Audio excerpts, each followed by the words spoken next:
Yo, what's good, YouTube? It is 3/5 of the No Level Cap crew here, ready to get it popping. It's Terrence Flowers, Rakeem Beck, and me, Sage Ashford here.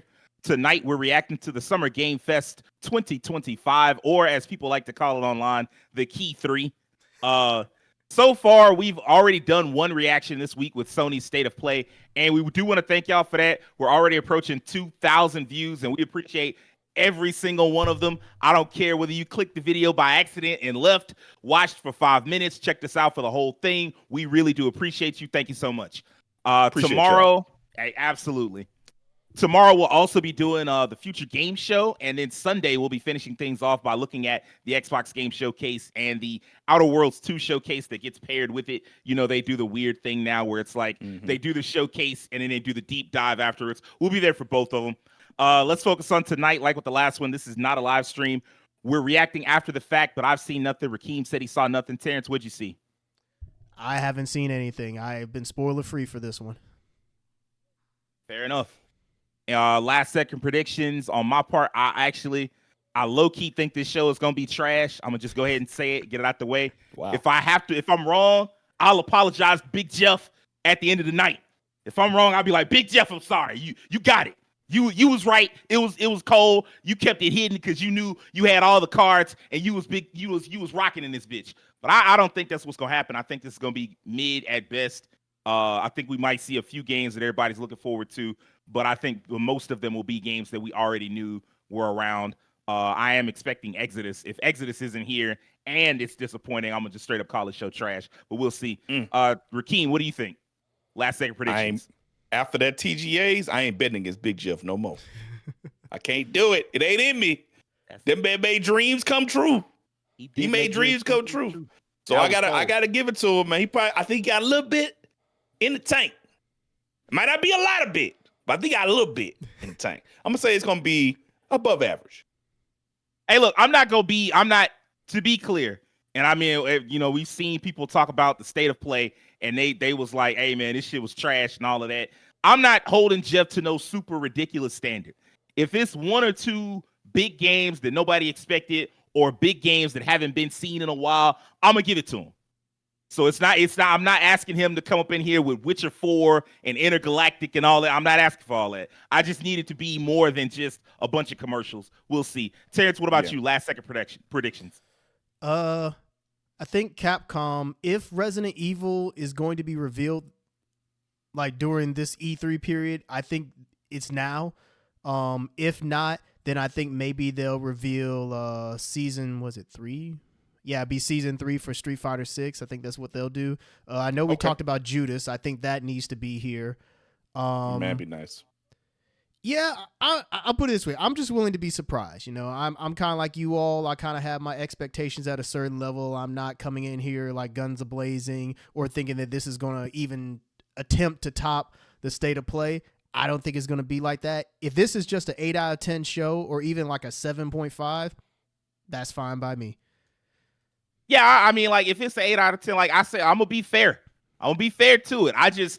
One of the things I saw was people like that normally be in the know. That was like, if nothing leaked, it's probably because nothing there. And I was like, maybe.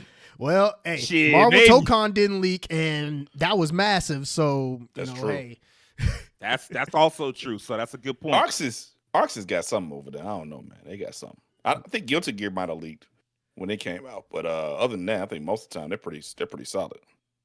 I mean, the fact that didn't, I mean, like, it not only on Arxis side, but like that's a Sony and Arxis collaboration, and that didn't leak either. So like, it didn't leak from the Sony side. Nobody said like, hey man, Arxis is working on a 4v4 fighter. That would have been huge. That would have been all over the internet if you even had like a hint. But I don't even think there was a hint. So maybe this time the leakers are just out of the know and it's just heat.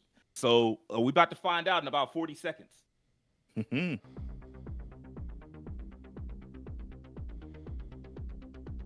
Okay, dropping the beat. How long is this confirmed to be? 2 hours. Like if you looking at, I know you see like the 4 hours and 19. Yeah, it's they like do the day of the devs after that, which is like a deep dive with some other devs and stuff like that.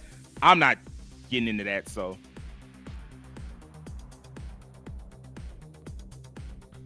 All right, Jeff.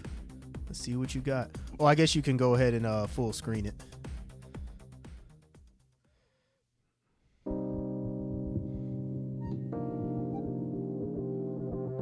Viewer discretion is advised. Yeah, go ahead and read that, Rakeem. Oh, never mind. Never mind. Summer Game. Please welcome Dang, to the that's one heck of a stage, crowd. The creator of the Game Awards, Jeff Keighley. Are they in the same place where the awards were? Well, I don't know, but I think so.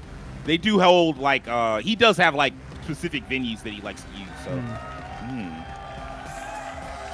I love the energy. Hello, everybody, and welcome to Summer My name's Game Jeff. Fest, a showcase to celebrate what's new and next in video games. Now, every year, we have the distinct honor of coming together to spotlight the boundless creativity that defines our industry. Thank you all for joining us and giving us your time. And special thanks to Dante. I was reading my feed this morning and saw that he canceled a date, and he hopes I don't disappoint him.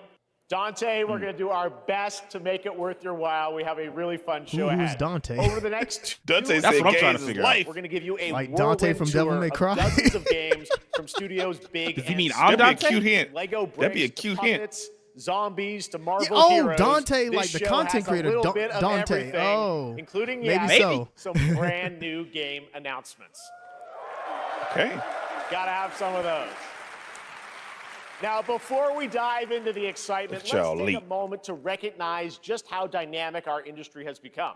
Here's a look at the top 10 selling new games on Steam so far in 2025 by units, according Wow. to Game Discover damn! Night Code. Rain is already one of those. Lots of great games. Oh yeah. Schedule 1 The being list on that is includes crazy. Beloved franchises It was very that sit popular. proudly Really wanna number sell one with drugs. Over 13 million I've units actually sold never heard in of that game. January is Repo, a groundbreaking indie game crafted by a passionate team of just 10 people at Semiwork in Uppsala, Is it Sweden. Inzoi? And closely trailing Or it is Inzoi? Schedule Yeah, 1 Inzoi. from TVGS. I think that's a game that a lot of women Australia. really like, if I'm not It's mistaken. inspiring that these indie It's basically a creatures more realistic stand Sims. side by side with heavyweights like It's Monster just Hunter really Wilds hard on and your the Oblivion system. It's remake. like really Yeah. resource intensive. Absolutely. Unless I'm Yeah, I getting heard confused with some kind of- another game. I may be getting it confused with Obscure something from else. Sandfall. Okay. Yeah.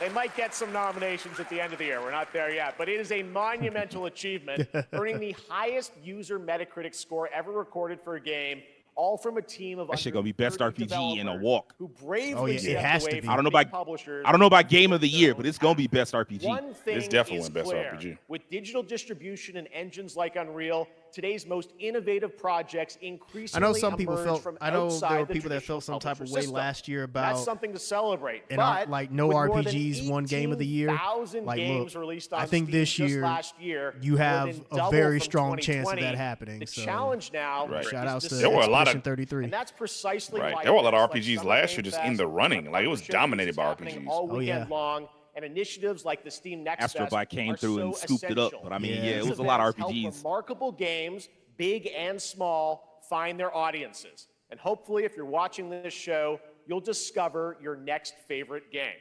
So, in that gonna say, spirit, let's get to it. let's kick things off with a game from an independent studio who is thinking very big.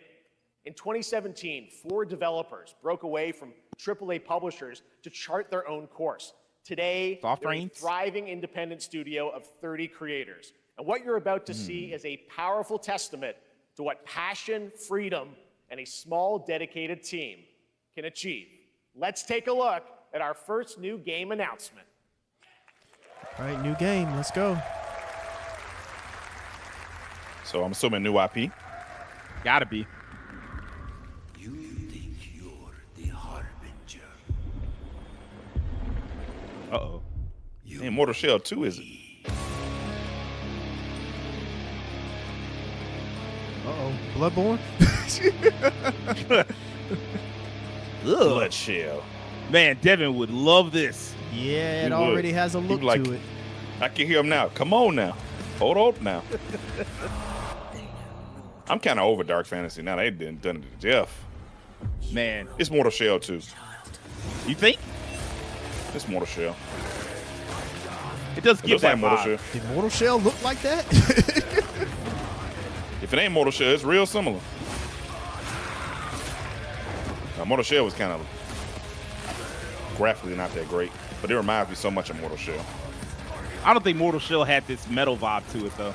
Like I was gonna say I don't remember. I remember Mortal Shell. And I don't remember having quite this vibe. This looks. What is that? Whoa! What the fuck? This looks interesting. They'll worship you until you fail. Then what?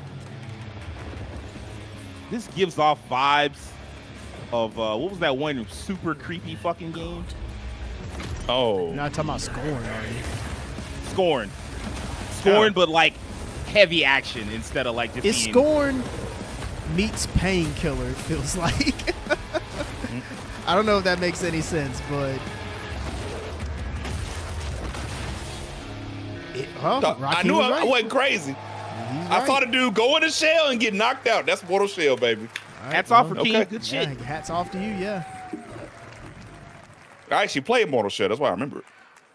All right, didn't that Mortal look great? Shell We got lots more it to wasn't come, like but right that now, well the received, end, was it? The Nexus War, It was just Blackest aight. Fight, or Yeah, even that's what I live thought. at Risky Reels. Over the years, Fortnite has innovated with mass-scale live in-game events. And tomorrow, Star Wars one? Fortnite is set to do it again across think it's console, Lego. PC, and phones. The Death Star's super laser is Oh, never charged and ready to decimate I thought the I Battle remember something Royale about Island. Lego. But there's still hope. Fortnite you and being your discussed friends can recently. join the fight. Here's the first. they've been doing like a exclusive look big Star at what Wars you'll be push. part of tomorrow in the brand new live event, Death Star Hey, man. Sabotage. Yeah, we know how that A lot of Darth Vader thing turned out.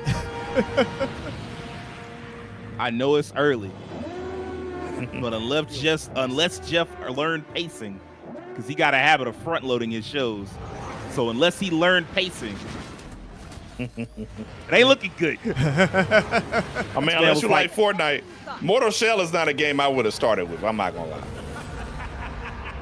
Blighted Battle looks cool because I'm a Star Wars guy, but you know, I'm not downloading Fortnite again. Jonesy, Probably. all right. Right Time now, for it that. is an honor to welcome to Summer Game Fest a legendary game creator who is set to release his latest project in just a few short weeks. Hideo With This is these Kojima. quick. games, he pushes Kojima, the god gaming dang, he was medium still tough. in bold new directions, and we are honored to have him with us for the first time at Summer Game Fest in person. Please, everyone, join me in welcoming the great Mr. Hideo Kojima. Of course. Has he never been there in person? He hasn't been, I guess, at Summer Game Fest specifically. Okay. So here's the question: Aki, great to see you. What's up? is he going to Mr. reveal something Kojima, about here his we are. other The game? world tour begins at Summer Game. I want to know that. It's great to have Because I mean, you here. Death Stranding, I We are mean, so that's excited cool and for all. the We know Astro. that that's coming out in a few weeks, So, but let I me want to know ask you, something Mr. about the other Kojima, game. you've worked for many years on Yeah, this where's project. OD? What do you Yeah, hope there you go, players yeah. take away And from Physics. PS2 when they play it later this month? まあ DS1 が出た後にコロナ An が OG あったの Well, で、 we hit the pandemic after まあ we released 僕ら皆さ DS1. ん、まあ、コロナを体験したと思うの Everyone で、 experienced コ the ロナを体 pandemic. 験した中での So, 新しいつながりというか、 I wanted to それをも show う一度ゲー something ムをプレイし new ながら、 connection まあ、考えていただきたいと after 思い we ます faced the pandemic. So I want everyone you to think about that when you play this game. Okay, well, talking about playing the game, it's coming out later this month, but right now I know you prepared a special exclusive clip for SGF. Let's take a look at this. To be honest, like how much more of this game can you show? And do you need the show? Yeah, for real. Well, I mean, he let people play it for 30 hours. Yeah. So that was wild, That's confidence, boy. isn't it? Though. Shit, Mario Kart, I think they didn't let them play it for any more than like, what, 3 or 4? Hands on every second. Hey, don't go over there. Hey, don't do that. Welcome. Have a seat. Over here, please.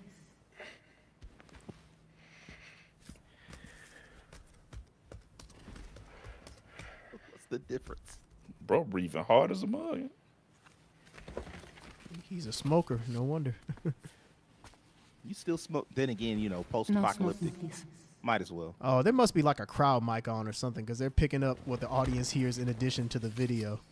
So you are Neil Varna. Mm-hmm. What do you do? For living? I did always find that cool when they reveal characters, how they have their name and the voice actor's name underneath it. That is. I think that's dope. Yeah. Makes it feel more cinematic. Yeah, You're exactly. good for today. Okay. Thanks. Shoot, Kojima's been doing that since MGS2, I think. Or no, 1. Maybe 1. What?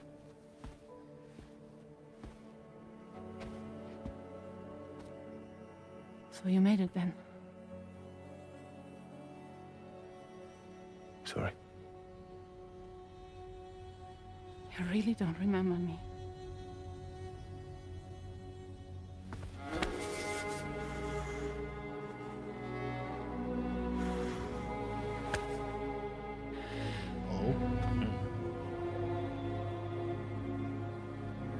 The girl.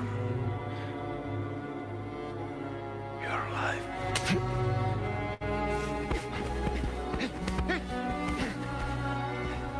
Stop. Stop. Stop. Stop. Stop.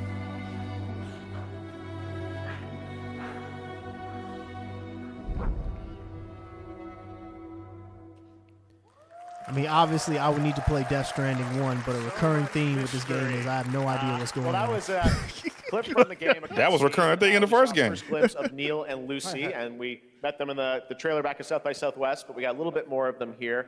Tell us a little bit more about this clip and the characters of Neil and Lucy. Mr. Kojima. まあ DS2 で非常に重要なキ In ャラクター DS2, です。 it's a very important character, ニールとルーシ Neil ー。 and で、 Lucy. まあちょっと詳しくは言えませんけ I ど、 can't really say because there'll be spoilers. 手にカニ座の刻印が2 You 人ある saw the cancer mark on both of their すごい hands 深いつながりがあって So they have これが this 物語に deep 大き connection く関わってきます。 and で reveals 前回 throughout the ク story. リフっていう人気キャラクターがい And まし last たけ time ど on マッツさんがや DS1, って we have Cliff, で who was 物 played 語 by 的には Max. 彼はもういなくな And った of の course, で by story, まあ 2では出 he せ will ない not be in で今回 DS2. ニールっていうのがマ But ッ this ツさ time, んの代わりというかそ Neil の will 同 be じような like 役割を担って playing like the role that 登場 Max します did. I think this for is the DS2. first time I've realized that they'll have a new main Popular protagonist. character, but I think A new what we have to protagonist? kind of like top that. Like a new lead So character. Luca I think this is the Martinetti first was a time I've great realized actor, and that. I think it will Oh, be you great. don't He did a follow, great what's his name in performance, this so I game? think you'll like this new character. Not Neil, too. according to him, what he just said. No. Well, the game's Which- gonna be out in I mean, like 20 days, seeing so the end I'm of not gonna DS1, give it makes any sense. spoilers, Yeah. That I know, I mean, brought today. But there That'd is be more to interesting. share, and But I know, it wouldn't be the first Norman time for Reedus- Kojima. Norman I Reedus mean, is definitely in this game though, because they showed him off in gameplay. Into the DS2 live game premiere. It's probably like you play where half the Hideo game will as be one joined person, by half the many game members as of the another. cast. He'll be I mean, sharing, that's a the new Kojima demo of the okey doke, game, so- live gameplay demo alongside Elle Fanning and Troy Baker, and I'll be there hosting it. And let's just I say did like this in the is not last the trailer, that you've seen of Neil the this last weekend. major We'll one. leave it at that. That like that character, the male character, the gameplay had like an scene. MGS reference with the So hope headband you and enjoy, the military will join thing. us Sunday too. Oh yeah. So I wonder what that leads to. Thank you so much. Hideo Kojima, everyone. Great to see you, Mr. Kojima. Thank you. It seems like they're doing a lot with that. All right, and now So I'd nothing like to else introduce from my him? co-host for Summer man. Games Fest. She's along for the party. A That- veteran games journalist that- on that GameSpot was- and the co-host of the Friends Per I feel Second like that was kinda podcast. pointless. Please join me in welcoming the incredible Lucy James. Yeah, I don't know. Like it's just For that's why he fans, keeps yes. getting dunked on. You know. For fans, yes. For them, no, because the game comes out next month. You want to do as much advertising as possible. I mean, I get that, hello, Summer Game Fest. was that I'm so really going to excited sell to anyone? be Did here that this clip, year. like, man, Thank I gotta you go pick for up Death having me. Stranding after seeing that. Now, It's like, we are honored You'd be to reveal surprised. an exciting new project from Raw Power Games. I guess A it's new just team getting it in front of headquartered people. in Copenhagen, Denmark. Here Just you can reminding them engage it in exists. intense Like I said, I combat, get it, fight but, for land, I mean- glory, and legacy. I mean, I Lead agree. Massive armies into epic scale battles, as narrated by Mm. actor Tom Hardy. Interesting. Thou shalt not kill. So the priests tell us. So the Lord commands. Raw Power Games. What a name. What a name. Do not listen. what an answer. Medieval knight fights. I sought no war. Oh shit! It's another peasant simulator. But they said it's gonna be like large scale battles from the introduction. Maybe more like Mount Blade. I became like them. I I took up the sword, prayed I could win redemption through my deeds. But some paths, once taken, have only one ending.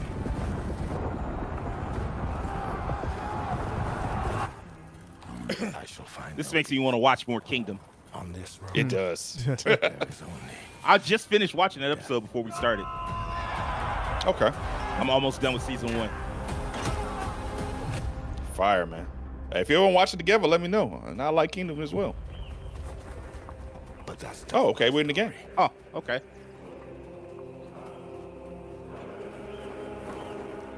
go right your own. There's definitely a market for large scale battles. People really like that. And it's the modern role playing. It's the modern LARPing. Ren Fair shit. That was A a little bit. very Yeah. cool new project in a Red brutal Fair stuff is European really like medieval starting world.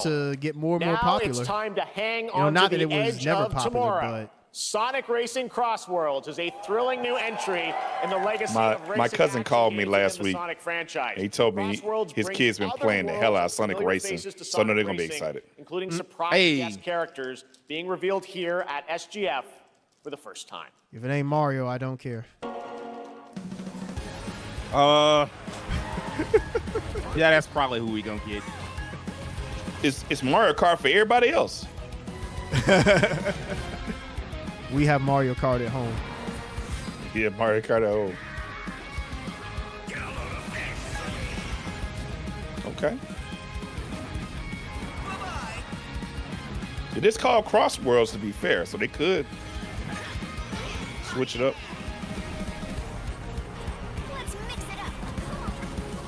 All the Sonic characters people don't care about. Uh-oh. Hatsune Miku? What? Well, I guess she said is it. Sega. Oh, ooh. Ichiban Kasuga? All right. Sega, that makes sense. Sega makes sense. Yeah. Hold on. Akira? Oh, wow. Okay, Joker? Okay. Okay. I see you, Sega.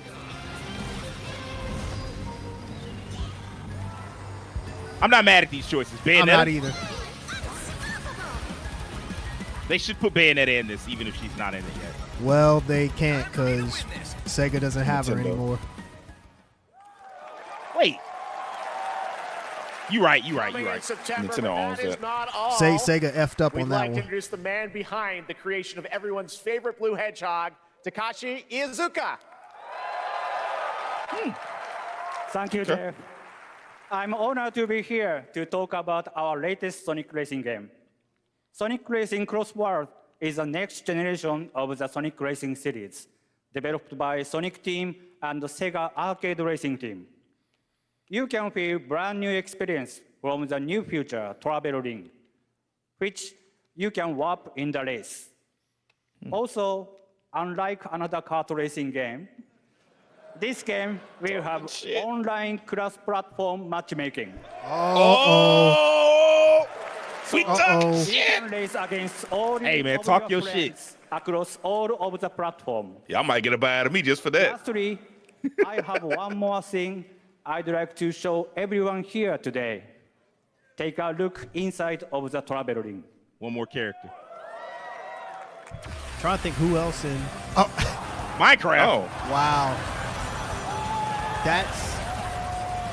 That's kind of impressive. oh, is this gonna be like a thing? Like they have a season and they introduce a new Minecraft character and and Sonic. racing set? I guess you could say That'd be smart. you gotta go craft. Well, I gotta laugh. That's all I want. That's all I Sega, want. Sega is cool with Next, we're Xbox, excited to so reveal a brand new yeah, I action can see that. RPG from Bandai Namco Studios. Embark on a journey across a dark Tails? fantasy world and uncover a vast story that Tails eclipses makes time. sense. Tails would make sense. Whoa. This ain't Tails. This like Scarlet Nexus type shit. Okay. You actually might be graphics right. look realistic. Oh yeah. yeah, you might be right. Shit like Grand Blue almost, but darker. This is much darker. Yeah, this is definitely going for that Scarlet Nexus, What's the other one? whatever that studio is. Ooh, Yeah. Codevein. Yeah, there you go. Codevein That 2? one. Codevein It's 2. Codevein 2. Codevein 2, yeah. Okay. It wounds. That's a game I didn't get a chance to play. My brother seemed to like it when he played it. I know a lot of people at Had the a really time cool just pretty much aesthetic. just called it Anime Souls. Our hopes it was. lost long ago.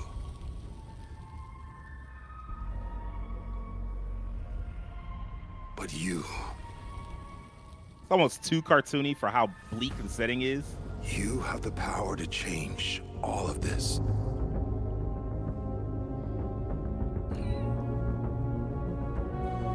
If time were a weapon to wield,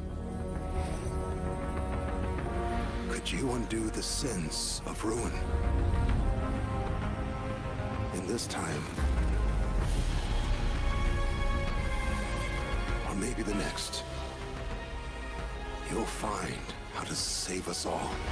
Oh. Okay.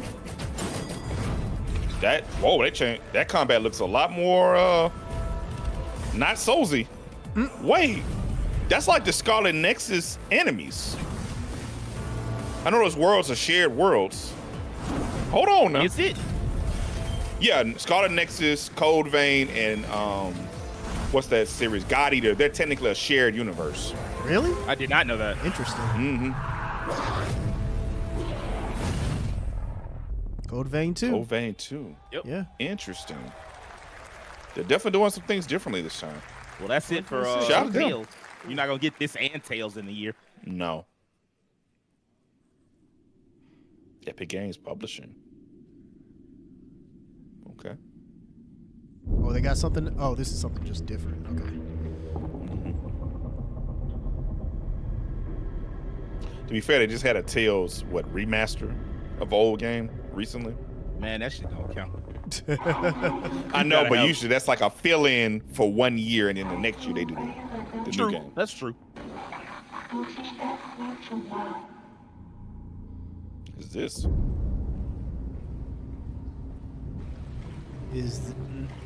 No, it's not what I thought Whoa. it was. This You think it was Little Nightmares? Yeah, that's exactly what I was thinking. This is not a Little Nightmare. Whoa! The hell?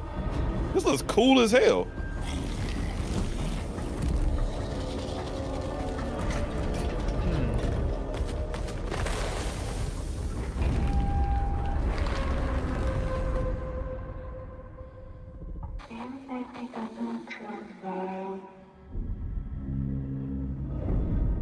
End of End Abyss. of Abyss. Okay. Interesting. Okay. That was a very moody, cool new game. That was End of Abyss, the debut title from Malmo, Sweden-based Section 9 Interactive, an atmospheric action-adventure game coming in 2026 to the Epic Games Store and consoles. Next, we'll step into the black and white world of rubber hose animation. Mouse. With Oh, Mouse yeah. PI for Hire, Oh, yeah. developed by Release date? first-time Alright, yeah, let's get developer that release Fumi date. Games and published by PlaySide, releasing later this year. Here's a quick new look Damn at it. the game and the reveal of a familiar voice. Still hoping this thing gets delayed. There's something Maybe rotten worse. at the heart of Mouseburg. Oh my God. Crooks beware. Detective. Man, this game looks so cool. There are those who would bend the city to their will, Dumb wise guys and fake cheese wheels. and those who do anything to save it.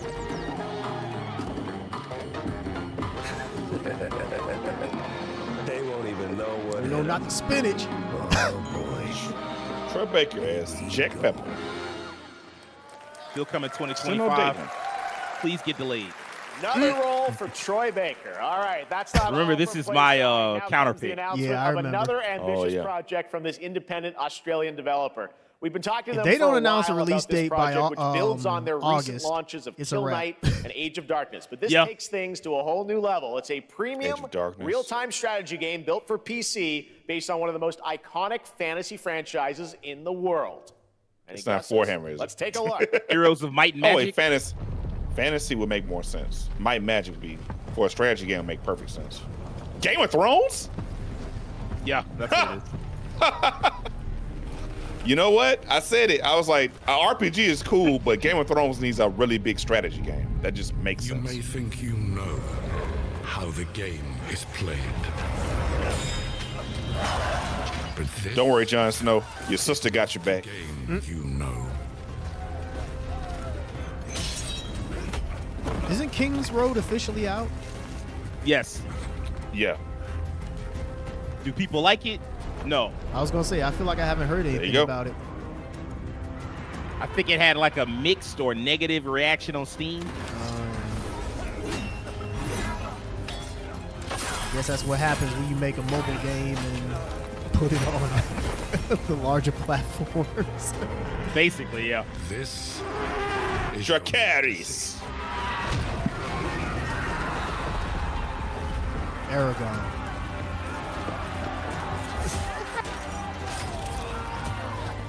You decide who wins and who dies. Like Jon Snow about to get rocked. That would look like it. Yep. That's a video game. Do what you want. You They're can. tracking out of sky.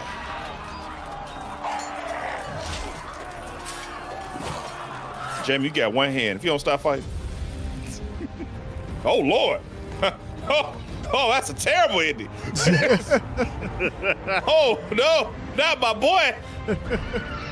In case you hated season 8 so much, you just said, fuck it, and decided to destroy the whole thing. War for Westeros. For Westeros. Okay. So it's made by the guys who did Age of Darkness. So it's more of the traditional real-time strategy game. All right, WB, don't fuck this one up, please. All right, now it is time for the global reveal of an They got a good FPS studio this time. I think action they'll be fine. adventure RPG. FPS Hold action on now. adventure RPG. About to say Borderlands? Is it Exodus? Nah. If this was Exodus, I'm finna leave. So why do we deny other intelligent beings? It is said, if they were out there, they would have visited Earth.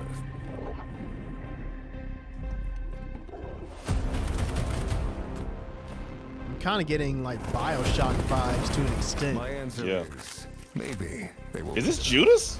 But time is Yeah, not this is come Judas. yet. That's I don't think insane. so. The dawn of a new era. Wait, isn't that the robot from that? The era. Yeah. Atomic Heart 2? Y'all ready Did for not 2? expect that. Going for 2. Why 2 looks so much better? Well, what in the world? This is not the tone the first game had at all. Like at all. What's going on? What's going on? is this like actual gameplay? This like looks it. crazy. Grappling hooks and I thought DLC. yeah, that's Atomic Heart. They said the studio was gonna be here, and I thought DLC. They said no. They said 2. Nah. I mean, I guess it must have sold well enough for that to be a reality. Wow. I like the fact they just Wow. leaned into the goofy now. They've cheeks, leaned huh? they've leaned into the Android women. I'll give them that. Yeah. That was what made Devin tap out. Shoot, His eyes. to be honest, that's what made a lot of people tap in. Hey, a lot of you right. a lot of tapping going on regardless. I ain't gonna lie. This is weird enough that if it weren't first person, I might try it. Well, why we got cheeks Whoa. on our face? This is like the same universe, but farther into the future. Gotta be. Yeah.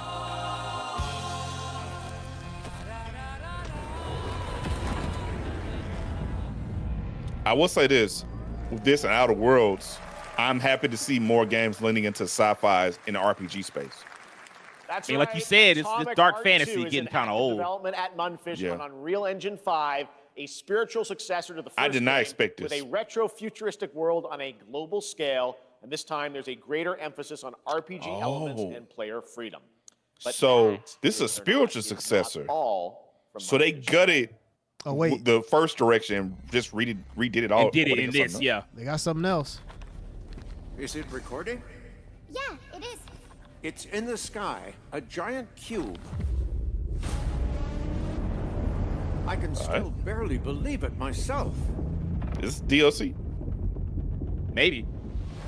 When it showed up, I was in the lab. I didn't even see it. Because what I noticed was that Atomic Heart 2 didn't have a release date. Fear, though. Yeah, I'm about to say didn't that have a game year. Probably 2027. Powerlessness. Could be. Yeah. So if DLC was here, that would make sense. How did the whole of humanity? Yeah, look at the tone. The tone change. Did we actually miss it? What if the cube didn't appear but revealed itself? What if it was always there and we've only just started to see it? Whoa. That look cool. What is with the way female characters are designed in this game? Yeah, the person that made it just horny as shit. And they all basically the same every time. Okay. Well, not her. But like, what is happening? Okay, they're just being blatant with it now. You ain't telling me this wasn't designed with one hand. The Cube, another game? Atomic Universe, man. Cute little guy. They're nothing but ambitious. I give them that. Another new project from Mundfish, an MMO Yet another game shooter set in the Atomic Universe on a massive levitating cube. You can see Atomic where Universe. The edges are constantly rotating to create An MMO gameplay combinations that are ever evolving. I think you should have left that one alone. All right, let's jump into the Marvel Cosmic Invasion Okay. universe. Hey! Your release Beat 'em date. up coming to PC and consoles this holiday with Now this, multiplayer I'm fun gonna for up to play. 4 players. You can I am pick between interested. 15 Marvel characters to play, but so far only 7 have been revealed. Well, I didn't know it was 15. I thought it was just 7. Okay. Who else y'all got in here? It's Marvel, baby. Rocket Raccoon, Rocket of and course. Groot. Okay. She-Hulk. Oh, that's fire. Rocket Raccoon and She-Hulk. That's a nice addition. That's a buff I'm gonna play the hell She-Hulk, out of too. this boy. I'm gonna play the hell out of this boy. I can tell. This is the type of game you play with the homies. Marvel and just you doing what have he want, like a man. Good afternoon of fun. This is like a good, like, chill out with the buds type game. Tim, if you're watching this, get ready. Get ready, buddy. Oh, the combos. That's Sauron? Huh. Oh, there's Okay. Thanos. Release date. Come on. Oh, they're just revealing 2. I thought that. Oh, so that must mean. Yeah, he just said 2. Okay. Oh, that's a lot of characters to be at. Oh, wait, what's this? Oh, Onimusha. Onimusha. I was like, God, dog cat cut. Let's go. They're showing this game off a lot more than I thought they would. Coming out This next game, year, right? I guarantee you Yeah. it comes out start of next year. Devin's actually been playing the original recently, which I need to do as well because it's been a while since I played it. Yep. Hey, man, they just need to put Dawn of Souls. Release that again. New weapons. Oh, that's cool. Man, I don't know why they won't bring back Dawn of Souls, bro. Trying to ignore it, but shoot, that was one of the most fire entries in the series. Like, I get it was a side thing, but still. True. If I remember correctly, it's still sold well.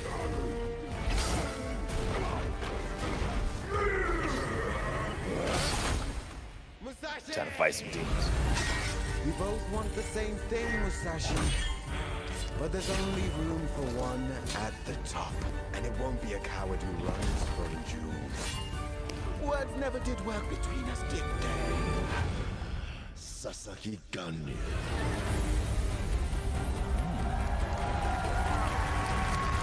All right. Are we going to get a release date?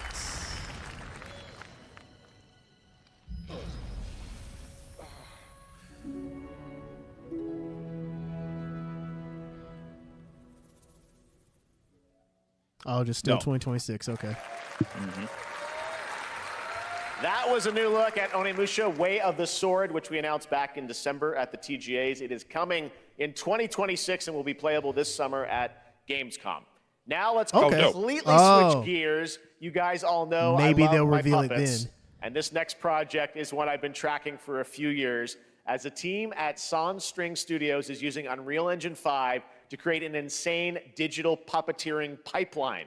It's actually a thing. What you're about to see is running completely in real time in Unreal, and I cannot wait to play it. Puppets. Here is an unexpected new game announcement that combines comedic storytelling and arcade fighting action. Check this out. That second part I didn't expect. Lost Puppet Orphanage. Fuzzy, the tournament of a million punches, you'll get yourself killed. What the fuck?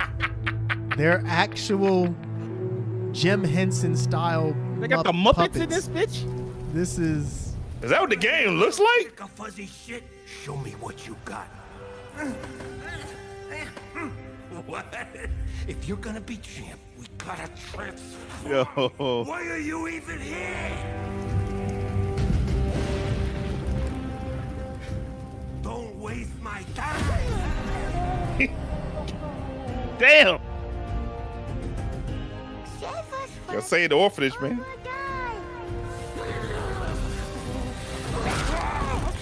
Yeah. Atta boy. Atta boy. Eat bread, crap, burnt toast, carb load. This meat ain't gonna beat itself. Meat beat. All day. Jeff. Is Punch Out with puppets? I guess. Yeah. Punch Out with puppets. Felt that. I get it. Brilliant. I like it. I can dig it. Yeah. Dang, that actually looks. Wait, music by Flying Lotus? That's pretty. No shit. The graphically, that looks fucking incredible. It does. That, right? Yeah. That's running an Unreal See Engine. the announcement of a brand new game in Deception We Trust. Splinter Cell? All right. I think the name is actually in Deception We Trust. Oh, is it actually the name? Legend. Only the chosen find their way here. The multiplayer. Gather from every corner of the earth. Definitely multiplayer. Divided yet bound. Wolves and lambs. Engaged in a perilous dance of wits. A game where truth is. Oh, it's a whodunit game. Killer N. Enough theatrics. Killer N. I'll get to the point. Killer N is a murder mystery action game. The killers lurk elusively in plain sight. Among Kill Us. someone, and a clue will remain. Hair, fingerprints, blood, clothes. The lambs scramble to find clues, one step closer to unmasking the culprits. Who is guilty will eventually come to light. Wolves win by killing every lamb. Lambs win by booting out every wolf. Such simple rules. But there's so much more to this game of murderous mystery. Complete Why does it sound like a JRPG is playing? items Exactly. loot chests for weapons and armor. Steal Look at the Falcon guy to do the music, did it? Man, I promise I'm like, man, I want to go back to Calvert. Is killing not to your taste, then you'd better escape the castle. Now the Final boss is Rain Shores. are clear. You would do well to remember. Deceit Ain't no more head pats, are your nigga. strongest weapons in this game of life or death. Your invitation. awaits. Square Enix? Oh, this is from Square. Square? That's why. Okay, so that was the Square announcement. Somebody said it was like, they described it as Foam Stars tier. Where you compete in a game of life or death using social It definitely is. skills to win. All right, it's hard to believe this That ain't next what you game would was want from first Square. announced at TGA in 2021. And though it's been a while, their recent tech tests prove that some things are definitely worth the wait. It's in I'm, Mecha of course, Break? talking about Arc Raiders. This is one of the Oh, most Arc Raiders. anticipated Right, games right, of the right, year, right. and we're excited to share a new trailer which will tell you more about the mysteries surrounding the world of Speranza and the long-awaited launch date coming later this year. From Embark Studios, here's the world premiere of the release date trailer for Arc Raiders. Well, it looks like it's still going to be successful even after that major change.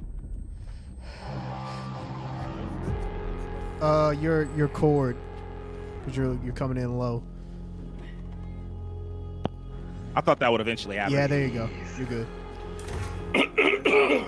Settle into a slower rhythm. I'm trying to keep track of what games are being released, so got the laptop up too. Gotcha. Clear the mind of all distractions. You don't have to walk this path alone. Surround yourself with resourceful friends.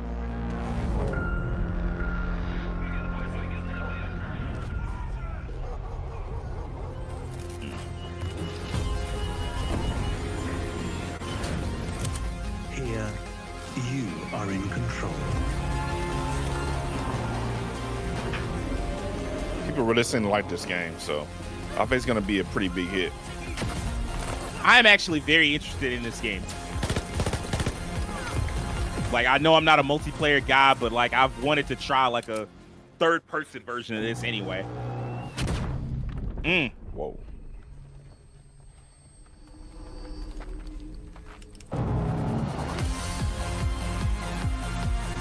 She got up quick. October 30th. Okay. October 30th. See?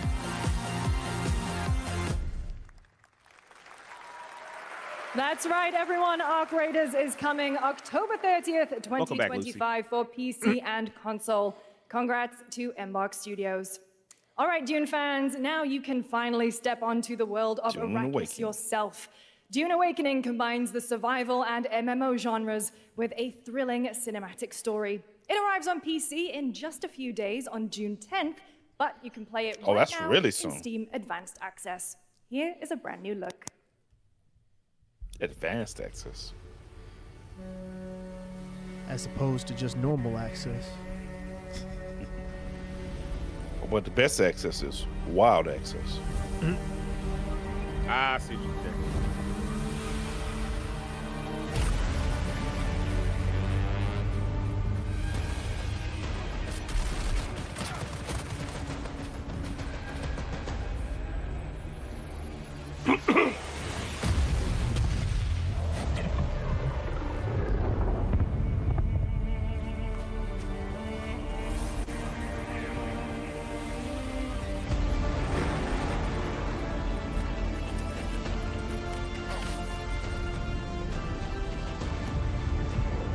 It's time to get some sand in our boots and ride some worms.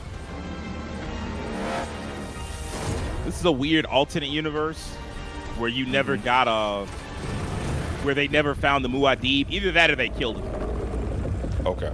They like successfully killed the main character and his family. Oh. Or the House of Atreides. Yeah. Oh, so they saved the galaxy? Not really. Not really, I know. Oh, they got that Hans Zimmer music.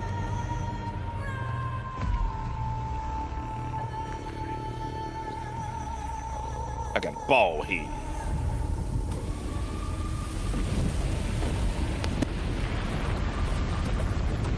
I like the outfits though. Yeah. And like the architecture, dig it. This is supposed to be an MMO or? It is. Okay. It's an MMO with slash survival elements. game. Yeah.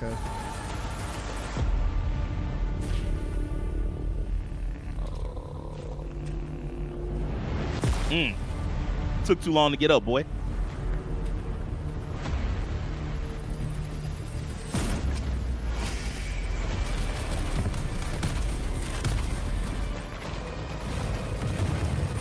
It's a cool trailer. If I'm not mistaken, I think the other half of this is that they wiped out all the natives. Oh, wow. Well, yeah, I guess that would have happened eventually if you don't have Lisa Al-Gaid. Yeah.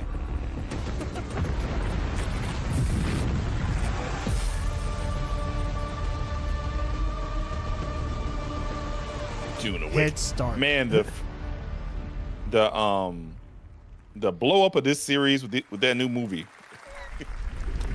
About time. Yeah.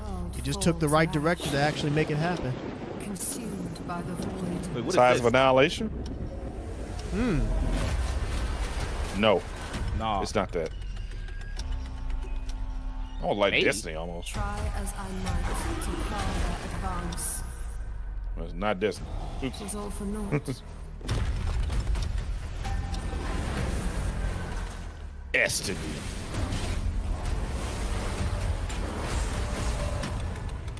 Is this Chrono Odyssey? Wow. I think that's supposed to be here, so maybe.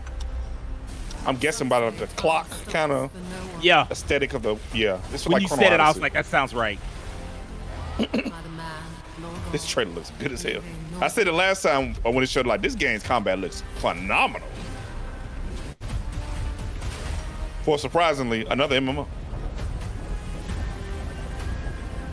Yet what then of those who deigned to turn back the hands of fate?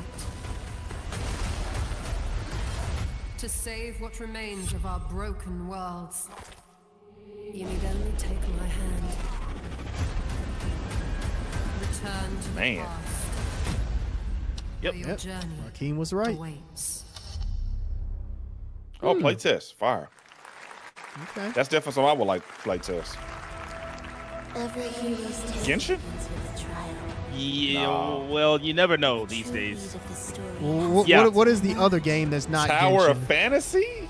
Whatever's coming The one. There's so what is many. it? Wuthering Waves. Yeah, Wuthering Waves. That's what it is. Yeah. It's Wuthering Waves. You're right. Because Yeah. Tower of Fantasy is like sci-fi. Yeah. You're right. To you, sir. Just as he once came to me, filling that dark tower with light. You can literally just do a show with just these now. There's so many of them. What happened while I was out? The problem is they all look the same. Yeah. The worlds look a little different, but the characters look exactly the same. Like Silver Palace really shouldn't look like Genshin, but Crave glory. It set the standard, now it becomes the standard, unfortunately. Curious. What ending have you penned for? if you're gonna spend all this money, you need to develop your own style. Yeah. Yeah, I guess that game does quite well for itself. In the vessel. They all make money. Such For now, at least. Yeah. Until the bubble bursts, like they all I was do. gonna say, every game like that, every genre has like a saturation point.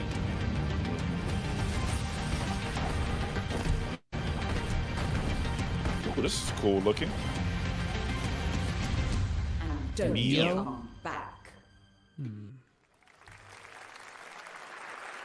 That's Mio Memories in Orbit, a stunning new Metroidvania platformer that has a demo on Steam you can play right now as part of Next Fest.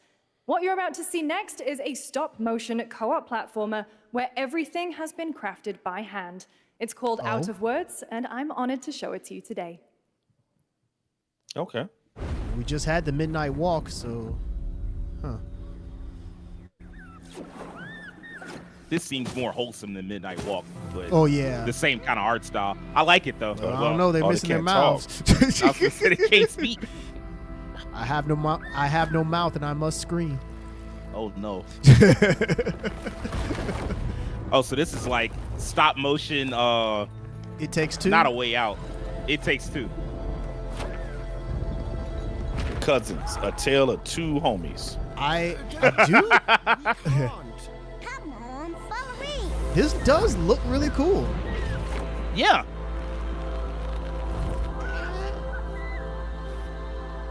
I feel like when we were kids, there was like way more stop motion stuff. Oh, there definitely was. Oh, absolutely. I mean, that was at a time before What CGI a really unique took and over. different game. Yep. This August signals Nowadays, the I release of mean, Mafia, the Old you Country, the only next do entry in the stop motion acclaimed as a labor Mafia of love franchise because from the team at that Hangar shit takes a 13. long it's a time. gritty mob story set in the brutal underworld of Expensive, 1900s too. Sicily. Yeah. Here Sure, is Mafia the comparatively. best trailer. I mean, I know there's some computer tricks that you can do with it as well, but yeah, it's still time consuming. An enemy can't hurt you like a friend. Who are you? Sono Enzo. I work here. This one for Ty. My friends, my family, my beautiful daughter. Yeah, Mafia Uncharted sounds amazing. Dr. Easy looks out for people around here.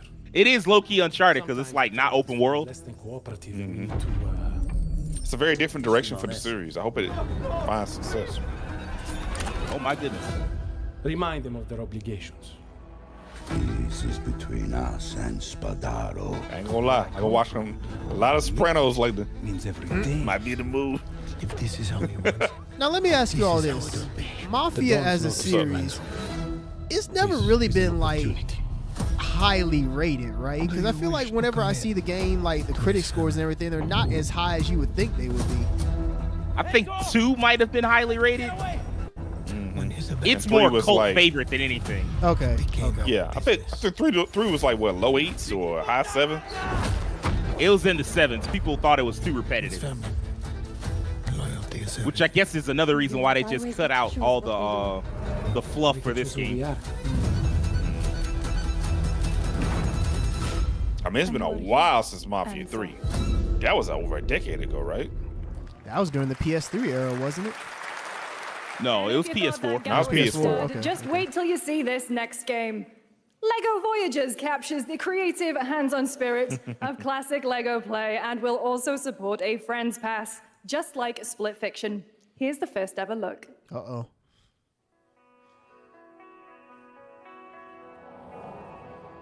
It's time for Lego.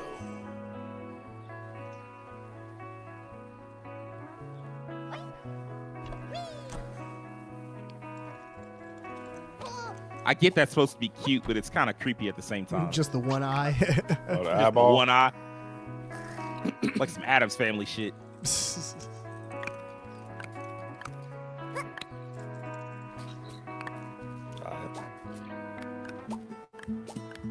Huh. Huh. Wow, from the basic building blocks. Interesting.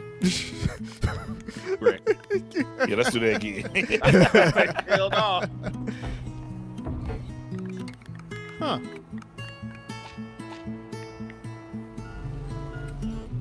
Okay, I see what they're going for here.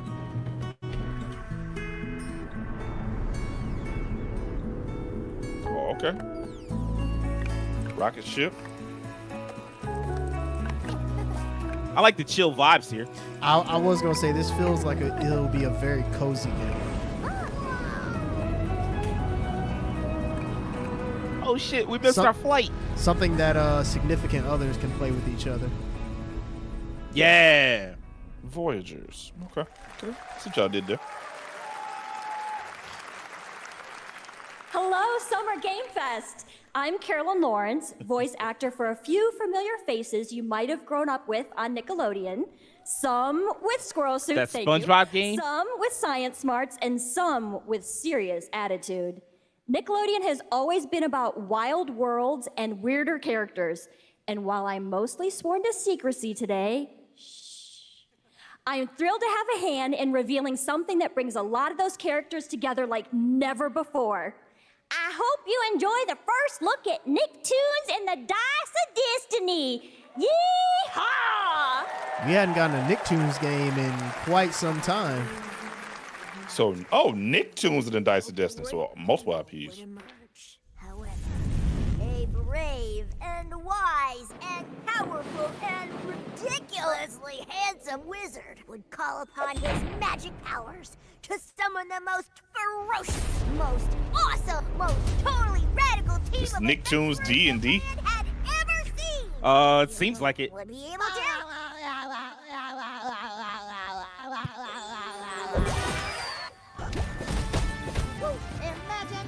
Oh, it's like a storybook.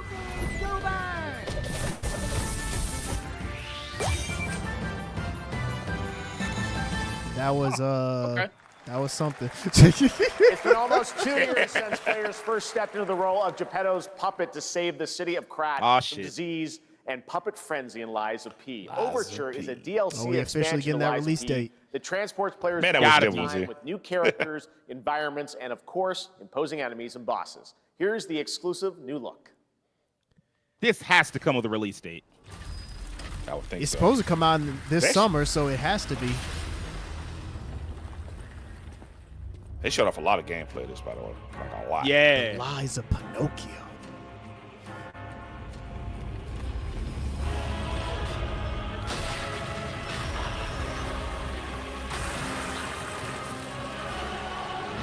Oh goodness. You know, Souls like as a genre has gotten really deep when even the minor franchises that created like spin-offs have their own like sequels or expansions and shit. And there's a lot of them. Oh, This genre is no longer, it's just a genre unto itself now. It's like Isekai. Yeah. hold on now. That puppet ain't playing. Oh, God. What a way to go. Dang. That is not how you want to be taken out. Or that. A monster game. Oh, yeah, that's a zoo level where all the animals are corrupted. That shit was creepy.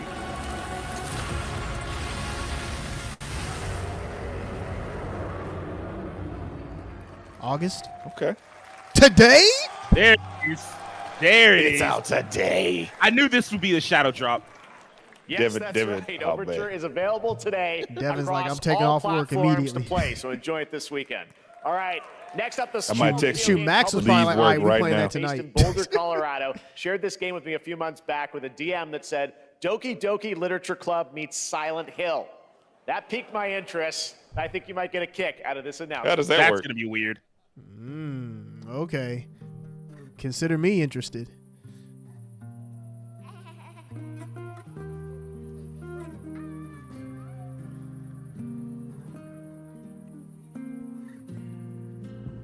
I sit at the front of the dinner table where you used to be. 5 plates full. This audio. Food. Plates of tomatoes. It's like a life sim with zombies show up or something. It's got to be like trippy meta type horror. Yeah. Beautiful. Broken. Plates of flowers. Plates.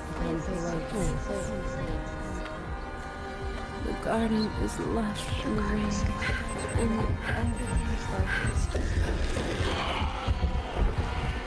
like Obey her mouth. All right, man.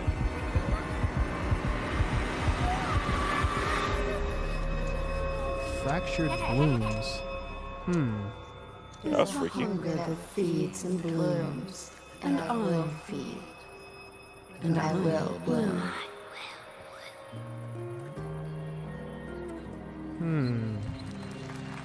Color me interested.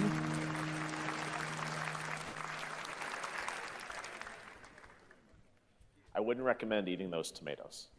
All right, NCSoft is expanding its Blade and Soul universe. Let's take a look at the rich lore and dynamic action in Blade and Soul Neo, just out on Steam, and Blade and Soul Heroes coming soon. It feels like single player games back in the day wanted to make MMO franchises, but now the MMO franchises want to make spin-offs of their own games. I mean, it makes sense if you're big enough. You got to do something. Yeah. Like, you got to expand outward because eventually you've gotten all the MMO players that you're going to get. Yeah. So what the hell is Blade and Soul Neo? I guess the new version of the original game.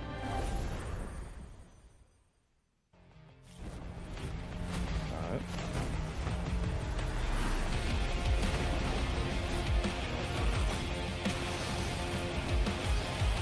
I don't know what's going on. Man, you know what this is.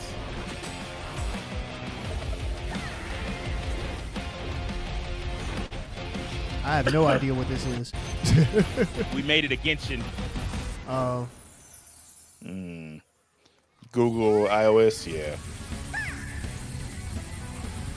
Hey man, why are we trying to kill tigers? Yeah, what you got against tigers? This is Crystal of Atlan here. This game just came out like a week or two ago. You say it's what? Crystal of Atlan. What the fuck? Wait, no, why that's does One Punch Man? No, I mean, it's Crystal of Atlan. They just have a villain from One Punch Man in it. Interesting. I guess they're doing a crossover. Well, they gonna need Saitama to help him. There he is. There he There is. you go. He's on time Fresh for from one. the stove. Okay. I mean, just in time for season 3, I guess. Time to give Oh, a that does make sense. normal punch. Normal consecutive punch. Yep, Crystal of Atlan with One Punch Man. So I guess it's the first like crossover they're doing with games release. This game is actually out in like Asian countries. I think China. I think it's China. It's But been not out for here. years. It just came over here recently. 7 Deadly Oh. Sins game. Is it still that phone game? Yeah. Okay. That's a damn good looking phone game. Holy shit. I have to ask. I feel like, well, not ask, but I feel like the fandom for this series is kind of not that it's not there, but it's not as strong as what it was like years ago. In America, it's not. I don't know how it is in other countries. Well, okay, well that's a good point. Once that animation took a hit, boy, people were like, "This is ass." Yeah, if only the anime looked like this game. Dang, they got some big ass environments. That shit looks pretty cool.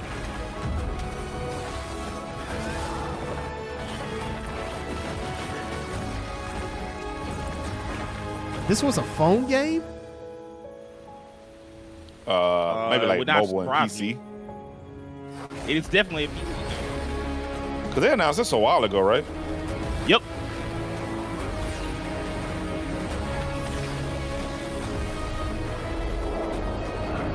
Origin.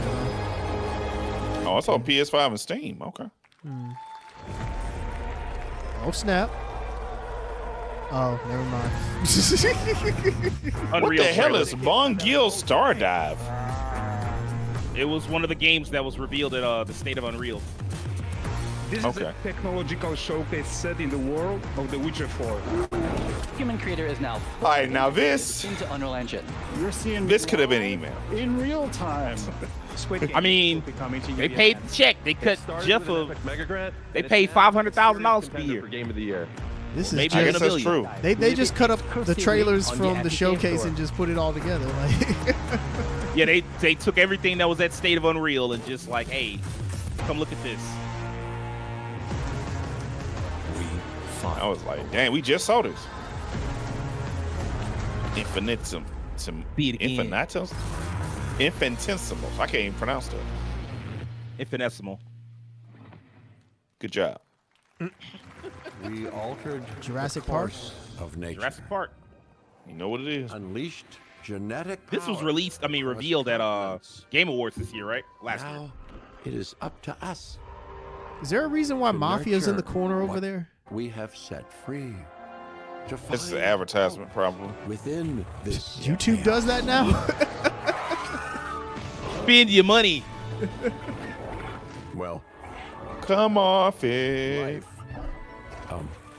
Find a way. Stop trying to make baby Tyrannosaurus Rex. What are those? What are those? Ooh, level. For anyone that remembers Building that the joke. Jurassic Park. Yep. That's cool. Hey, man, I laughed. Haha. October 21st. So I didn't know you were actually building the Jurassic Park in the game. That's actually kind of cool. Hi, I'm Celia from Yacht Club Games. Let's go! 10 years ago, Let's we go! played Finally! the first game, Shovel Knight. Oh. Finally! Today, I'm thrilled to share a world look at our next IP, Mina The Hollower. Yes! It exists! It continues our traditions. Okay, when y'all watch this retro reaction, gameplay for a new I just want y'all to know that Rakeem been predicting this game for like 3 years now. Drafted it in Fantasy Critic like 2 years in a row. And precise platforming. It's on my Fantasy Critic this year. I ain't playing with Oh, he did. He did put it on there. Unravel the mysteries He did of put it on there. Island. A decade ago, we unearthed a groundbreaking legend. This year, we're bringing our next bona fide classic. I mean, Shovel Knight's one of my favorite games ever. So I had to get ready for the next IP. Oh, yeah. Damn, this is as old school as it gets.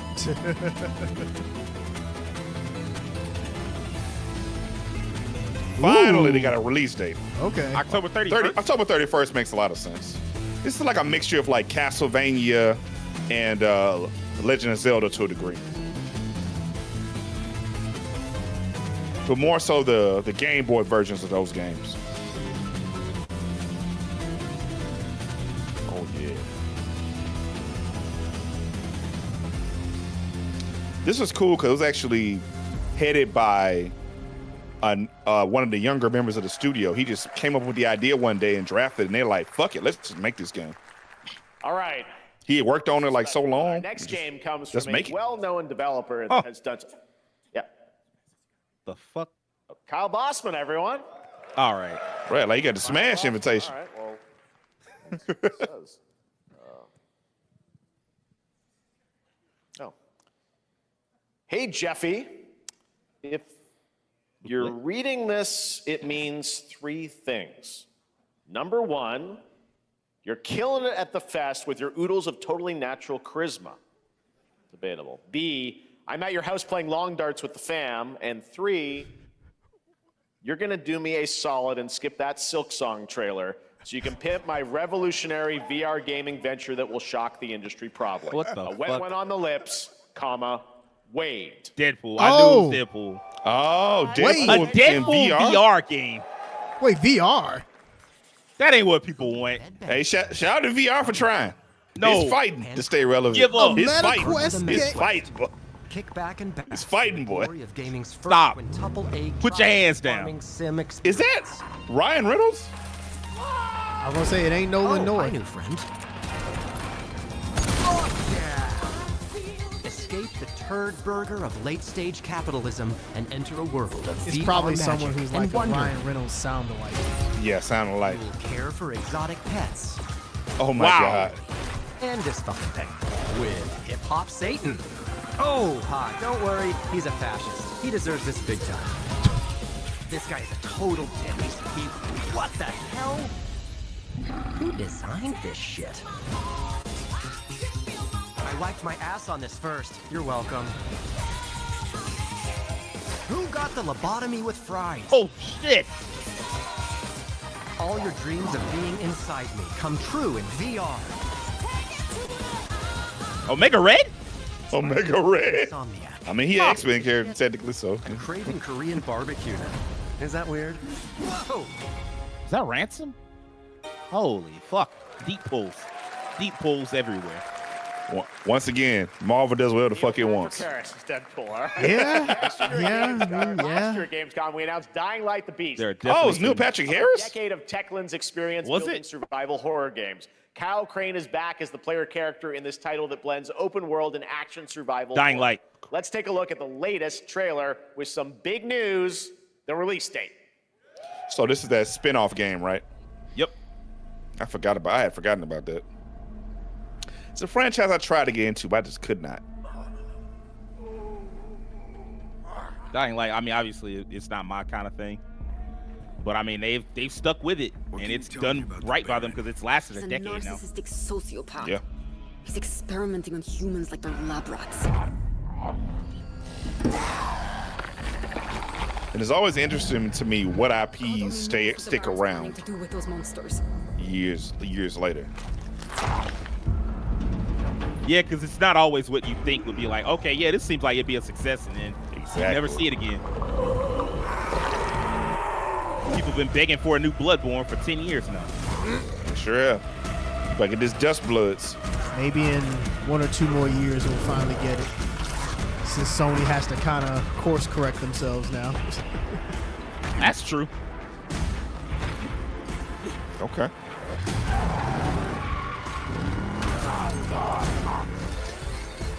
I don't care how high his walls are or how big his army is. That fucker will pay for what he did to me. All the years he took from me, all the agony he put me through. You want revenge? Damn right I do!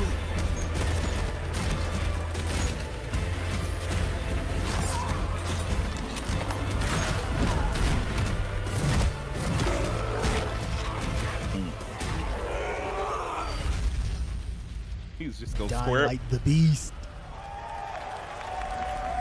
Get that power inside of him. Gotta let it out. Kyle, E&F is an old chemical factory south of the city. The Baron's men operate out of there. Then I'll go there and fucking kill him. Oh, so they had extra that's- gameplay. Okay. I like that doing the extenders on the side. The Beast is coming on Same. August 22nd, Gamescom week. All right. This next game draws inspiration from classic coming-of-age films to capture the highs and lows of adolescence. The Mixtape. bonds of Yeah. friendship and the nostalgia of growing up. Mixtape comes from Beethoven and Dinosaur, an Annapurna call it. Interactive. And this is your exclusive new look at this game that plays like a love letter to teenage memories. I do want to play this. Yeah, I think this is a cool looking game. Hanging out. I kind of miss coming of age stories in cinema now. I've got to get out of this place. They'd be so much more common when we were younger. No, all they got now is blockbusters.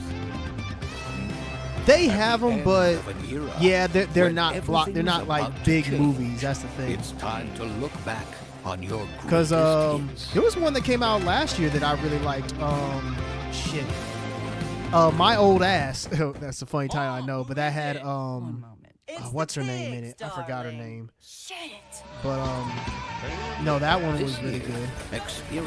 Oh, and then there was the one called Dee Dee that was Beethoven and it was an Asian teenager, his coming of story. It was pretty good too. So they're out there, but you have to like kind of seek them. Honestly, they're not going to be ones that are just going to be. You had to go look for them. Advertised. Oh, so they went all over the place. And with the sound. So coming of age stories with the way of kung fu flicks. You got to look for them now. And the Cure. I mean, it's so hard to keep movie theaters going now, so they just basically get the biggest performers. Yeah. To be honest, if you're really looking for original movies now, you kind of have to keep yourself tapped into what's coming out. You can't just expect ads to show up to you, which I feel like a lot of people kind of expect that, like, oh, why hasn't this been marketed to me? It's like some stuff you kind of need to do the work yourself, kind of seek it out. You gotta go looking for it. Yeah. What is this? It's like good hip hop. Yeah, exactly. Yeah, good music. Yeah. That's what I was thinking too. Until your last fleeting moment. That trailer was cool. I would have liked the date, but I mean, it's fine. Yeah. There is no escaping them. What kind of RPG is this? That is why we must end you. Right here and now. I knew it was gonna look like this. I could tell. I said that animated art style. Oh yeah. Let's put it into action. The surge of power. Hard battling? Yeah, I was just gonna ask that. Each moment. Now, get ready. I can't tell if it's an RPG or a roguelike. I actually can't tell. Both. With me? We will A live rogue on in playing this world. game. No matter what hardships await. I do like the animation. For a future. And a variety of characters. If I didn't know any better, I'd say it was Utawaru Mono, but I know it's not that. That's exactly what I was thinking at first.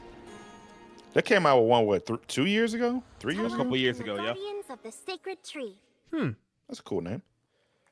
Comes out. Oh, it has a date? Huh.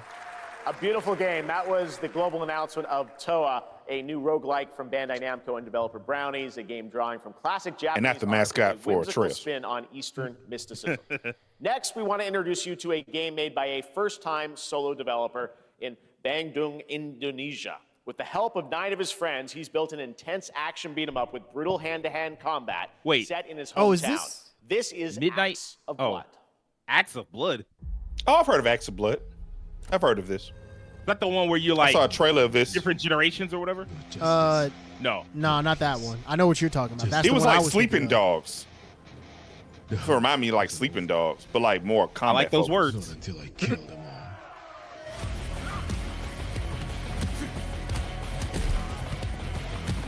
I remember seeing a trailer of this a year ago, I think. There was like somebody put a compilation of like action games from like Asian countries. Oh. And I saw this on there. We're pretty much replicating the old boy scene. Kinda. Got a little platformer. Mm-hmm. Doing what do they call it? Free running? Yeah. Yeah. More methodical seafood. Basically. Oh.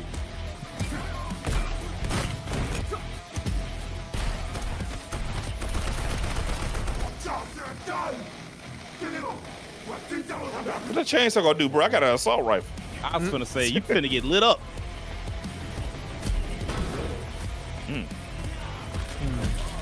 It's a cool idea for a solo developer. Okay. It looks cool. The only thing that's kind of throwing me off is the way that it animates.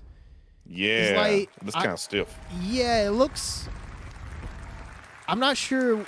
I'm kind of thrown off by the frame rate. Amazing what these solo devs like can do it looks today. like it should be now much it is smoother time for the than reveal what of the it next game from is. Montreal-based tribute Well, game, solo dev. features of TMNT Shredder's Revenge and Marvel Cosmic Invasion, which you saw a little bit earlier. Y'all got another game? If you're like me, you've been waiting for more than a They decade. making money.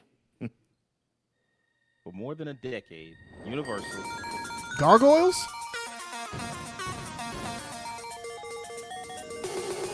Never mind. I don't know why I said gargoyle. I guess I think it might just be original IP.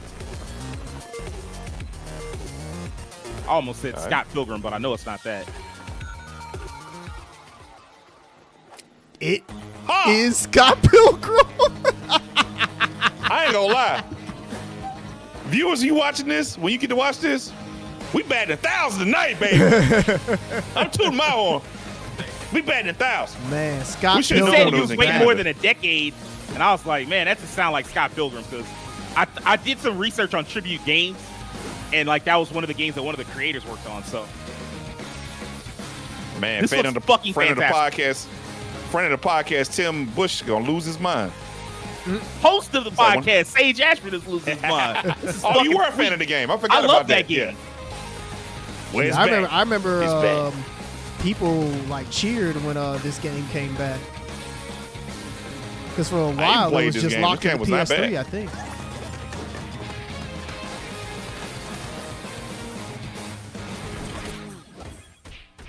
EX. Scott Pilgrim. EX. Shout out to you, Scott Pilgrim. Scott Pilgrim's back with his fist flying in a brand new brawling adventure in EX. You'll battle through space-time and the streets of my hometown of Toronto with Scott, Ramona, and 5 of their former rivals in this online 4-player co-op adventure. She's teaming up with her boyfriend, her ex-boyfriends. Brian Lee O'Malley. Okay, And one fair girlfriend. enough. We're going to be right back. But first, we have a very special message from Maggie Robertson, TGA winner in 2021 for her performance in Resident Evil Village. Interesting. Ah, there you are. Wait Lady We've been Dimitrescu. preparing delightful ways to make you suffer. So enter the village if you dare. We've slashed the price to be lower than ever for you simple little man things. Still thirsty? Worry not, you ungrateful wretch. There's plenty more fun to go around. Oh yeah, that's right. Well, Resident Capcom Evil does has have their been sale killing going it on last right few now. Foolishness. And make your decision wisely. Yeah. I don't Shout think out this is a Capcom for coincidence. always having these sales. I don't think this is a coincidence. I hope not. Do you think it might be one of the last games to show up tonight? I mean, that would be the biggest one. The announcement they probably had tonight. Bruh. Yeah, I know. Man, this fell all the way off. I mean, Like, I what played was this- it to this game?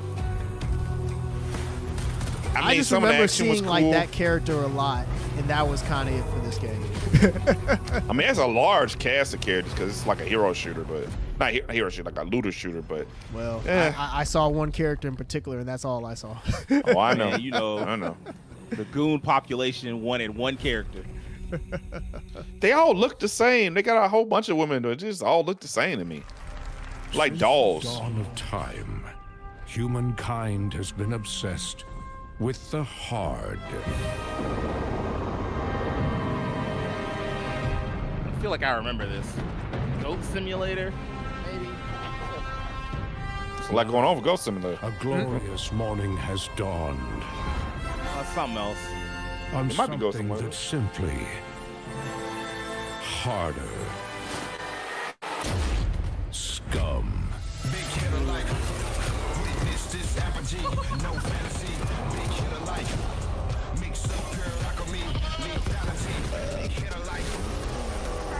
What is happening? Yeah, you saw that. Okay, man. All right, bro. I'm not gonna lie, Sage. Go. You hit us with the Charlie Brown on that one. I was like, what the fuck? Oh, this game. Speaking of shitting hard. Don't disrespect File Interactive. What are you doing here? If this game turned out to be good, it'd be wild. If this, I keep saying, if this game gets a 70, it's overshot expectations. Yes. I'm predicting a 50. 55. Nobody thinks this game's gonna be good. Nobody. Just ain't ready for the being Mindseye, beasted, I'd be like, man. holy shit. I've been seeing things. Like a part of me that's been buried down deep. Look, anytime just knocking. the heads of the studio are like, let me get the fuck up out of here. Right before the game come out. Yeah, bad sign. Maybe this. Except that one time with X-Men, the animated series. That was for different reasons. Oh yeah. You talking about the new one? Yeah. Yeah, that he didn't leave. They told him get out.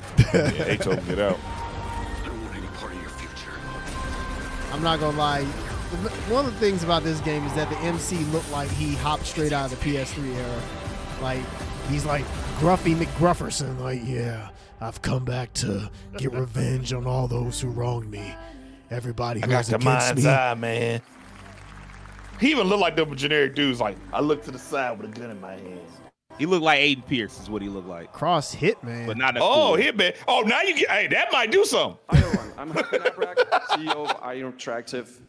We can't wait for you to discover Mindseye when it launches on June the 10th from Builder Rocket Boy and IO partners. And yes, you may have noticed Agent 47 will be contracted for a very special assignment in Red Rock City. This week, all right. This week we finally revealed 007 First Light to the world, and your reactions were heartwarming.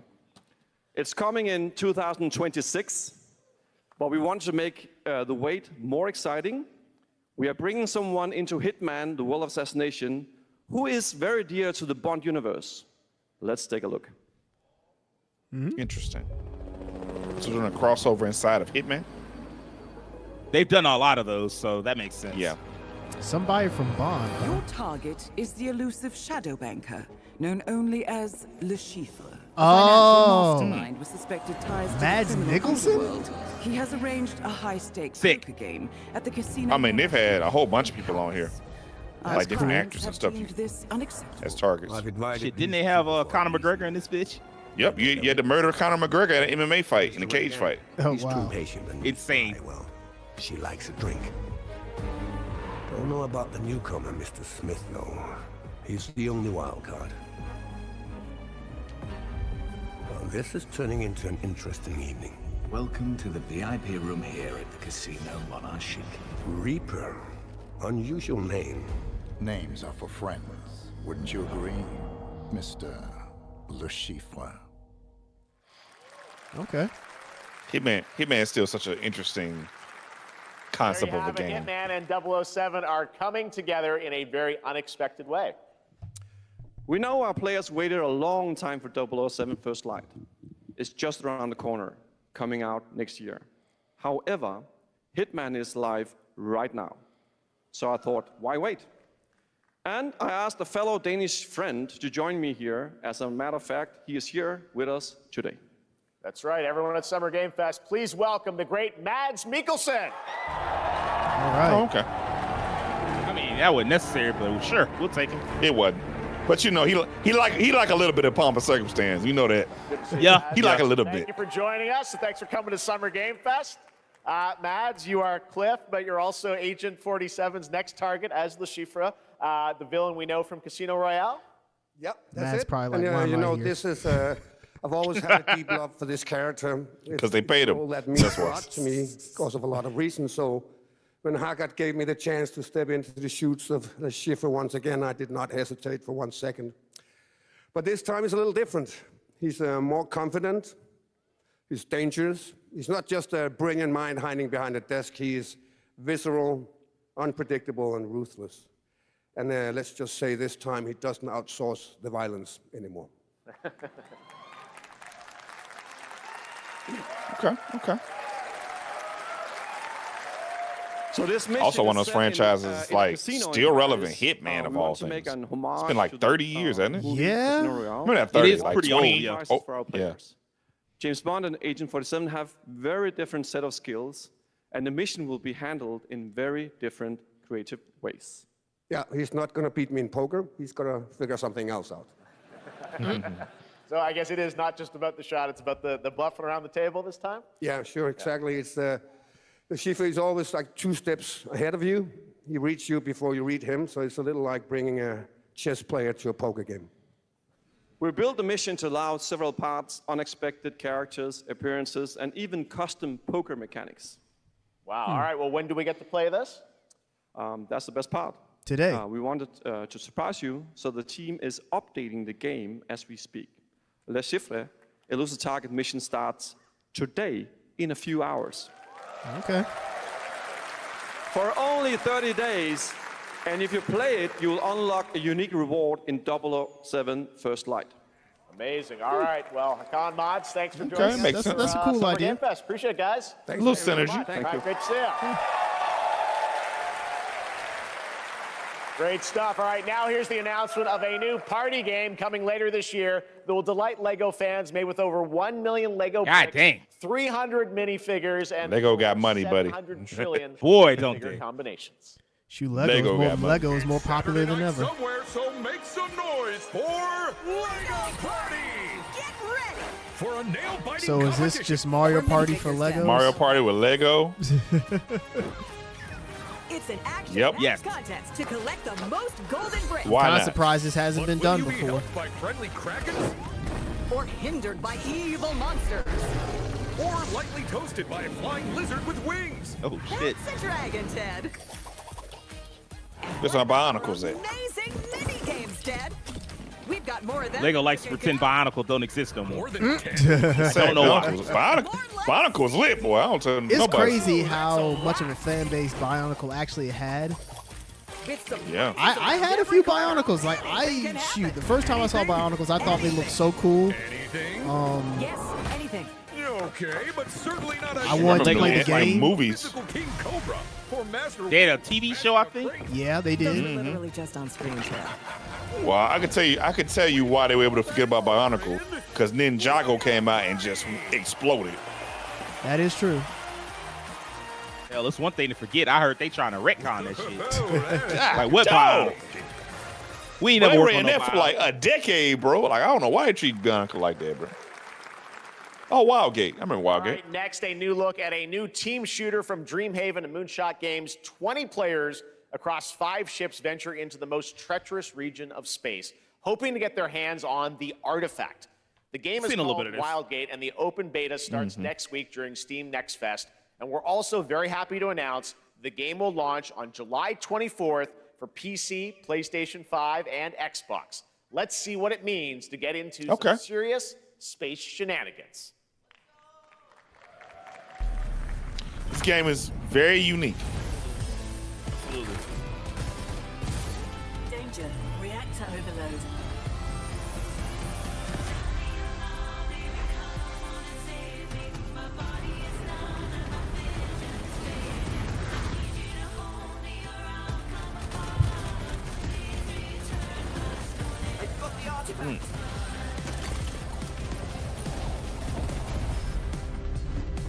Laser lamp installed. Have you looked at this at all, Terrence? Like a Wildgate? No, I haven't. I've heard the name, but no, I haven't looked at it. Is that the artifact? What type of game is it exactly? It's like a PvPvE game where you're kind of like raiding ships and moving, trying to capture artifacts and not get attacked by while you're getting attacked by other players who are trying to do the same thing, but it's in space. So it's a lot of maneuvering and trying, move around in space and jump the different ships. It's actually pretty cool. Series, and nobody saves the world. Guacamelee. They're making a full Nobody 3D saves game the that can be world. played alone or with a friend in co-op. You can find out 3D? more during Day of You the done hyped Keem up. Devs right after the show. But for now, Guacamelee was here that is the shit, global boy. reveal Guacamelee to was a good game. Guacamelee was good. Looking over this decaying world, one can only wonder, how did it all Chupacabra. It began with the ancient rituals. The dead buried with a seed from the trees of memory. Those who ate of the fruit saw the lives they lived and passed their knowledge to future generations. Until Sorcisto, in his lust for power, consumed the brains of the living Spreading this blight. I don't know if that was necessary. You harbor it too, I see. Whoa.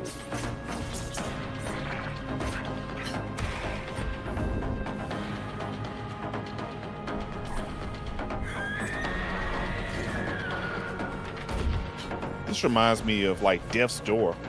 Yeah, like Death's Oh, Door, yeah, okay. Tunic. Should you fall, Tunic, yep. pray the vultures consume you before That's the really blight cool. does. Blighted. Huh. That's a cool looking game.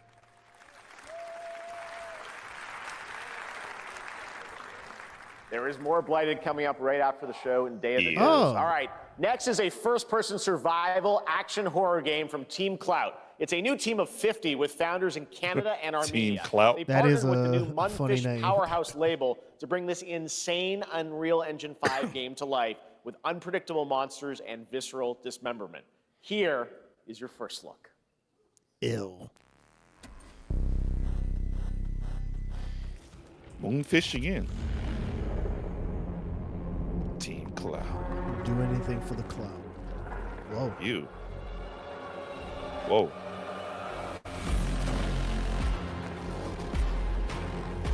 Them zombies looking a little too lifelike for me. Oh. Oh, goodness.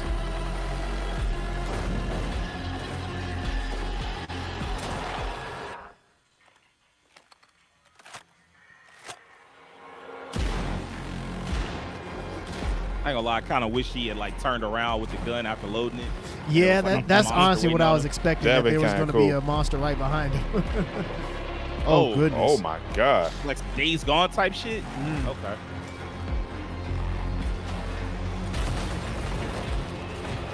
Oh Lord, this is some evil within. Whoa. Oh shit. And he didn't look like he was your friend either. He sure didn't. Bro, what? Bruh. Ew. Lot going on in that one.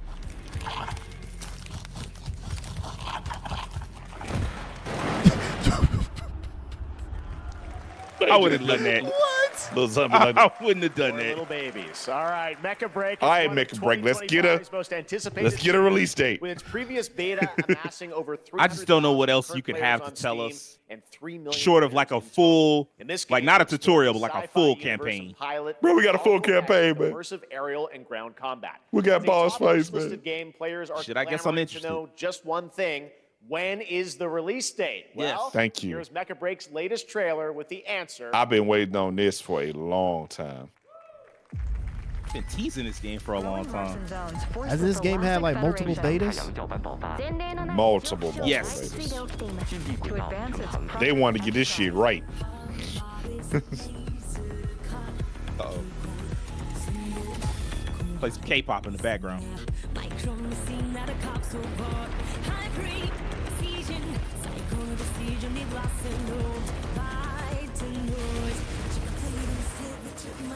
I ain't gonna lie, if y'all doing all this, you might as well add a campaign. I kind of get tired of these games that create these really cool worlds and they're just for multiplayer. It's kind of annoying. I mean, I get it. Not 'Cause every you're not game gonna dig has into to be that lore. single player, but at the same time, it's like you've created such a cool game that like I would love to play just on my own. Like, I don't know, why not make that a thing as part of it? I think, you know, they create all this lore, and it's like, when it's multiplayer, I'm not finna dive into all of that. I'm sorry. I'm not gonna lie, this music kind of gives me a Hiroyuki Sonata vibes. Now, when you do create Sawano, lore, it not does help Sonata, the, a Hiroyuki Sawano. the framing of how the world's gonna look and like how the world works. It makes things a little easier. Yeah. Oh, that's cool. Talk about a story mode. Shit look like it need an anime. Hey, that might happen. I don't There's know. enough Maybe money behind it. They With might make this song that. is the intro. I mean, maybe part of me just really would like another Zone of the Enders, and that's why I kind of would like something like that. Man, they would not I just want touch to make that. game with some story. Like a narrative, a super narrative mech game. Those just aren't common anymore. You got Megaton Musashi, which came out a year or two ago. Oh, really and good. we do have July 1st, okay. Great. Damn, that's pretty soon. What's the other franchise that came out? It started on Switch. Traverse the oversized world around them, filled with local wildlife. They and just made a hostile sequel to machines. that, Built but by it doesn't a have. small It's not eight-person mecha anymore. It's studio. like armor. This is Infinitesimals. Damon X Machina. Yes, that's what I was thinking of.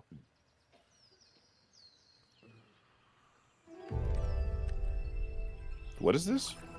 You say infinite something. Mechanicals approaching. Yeah, I didn't get a chance. I was yapping. My bad. Oh, it's Infinitesimal, whatever that thing's called. We must now face a stark reality. A Bug's Life. I actually didn't see this during the other presentation, so this looks pretty cool. Civilization we were expecting to join. This was not at State of Unreal. So it's like aliens, but they're bug-sized? Seems like it. Huh.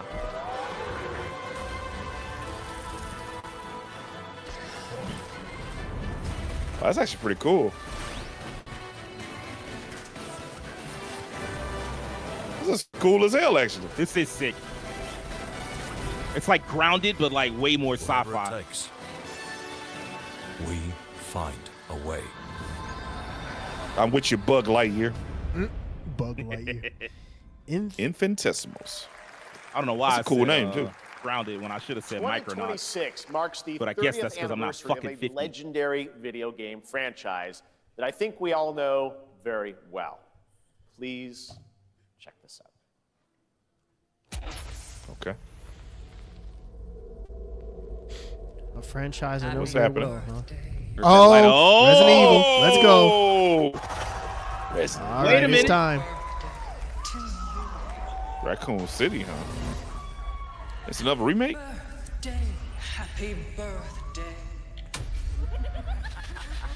VR? Happy birthday to you. And to celebrate early, a special message from Takeuchi-san. マギーさんありがとうございます。カプコン竹内です。皆様のおかげでバイオハザードも30周年を迎えることができました。ありがとうございます。さて、しているバイオハザードの最新作なんですが、もう少しだけ、あと瞬きするぐらいの間だけお待ちいただければと思います。それでは、これからもバイオハザードシリーズよろしくお願いいたします。ありがとうございました。Wait, are you serious? Bruh, I would have rather you not show up. Are you kidding me? Thank you, Takeuchi-san, for that very special message. We cannot wait for when Nah, the Jeff, time is you right lost a to share point more for this leading just for into the doing that. anniversary of Resident Evil. Now it is time for the next big update for a beloved franchise. All right. Is it an update or are we just having somebody show up? Kenny Omega? It's Street Fighter. That actually makes sense. Wait. Let's roll. Alex? Oh, yeah. Is he voicing Alex? If he is, that'd actually be pretty sick.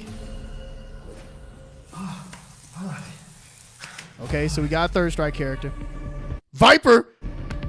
Viper? Yes, sir. All right. Oh, is this season 3? Yeah. Okay. So, so Of this is course. exactly what I said at the beginning. Awesome. This is a crazy commercial. This for like 90s Oh! commercials. Ooh! Wow! Ingrid! Oh, Ingrid. The memes are gonna be everywhere now. Good shit. Hey man, he old man now. He can't get all these transformations. I was gonna say, yeah, man. Sagat. Yo, Sagat. king. Okay. I feel like this list leaked a while back. Am I right? You might be probably. Ooh! Why did they redesign for Whoa! Whoa! Whoa! Okay. Street Fighter this is great and all, but I'm. If we watch our friends at TVFGC, there's a large discussion about having characters be DLC characters multiple times in a row. I'm like, all right, bro, just put them in the game. I agree. I'll say at least in the case of. Yeah, Sagat, I guess. Yeah, he was DLC last time, and Alex so was was too. Alex. not Ingrid.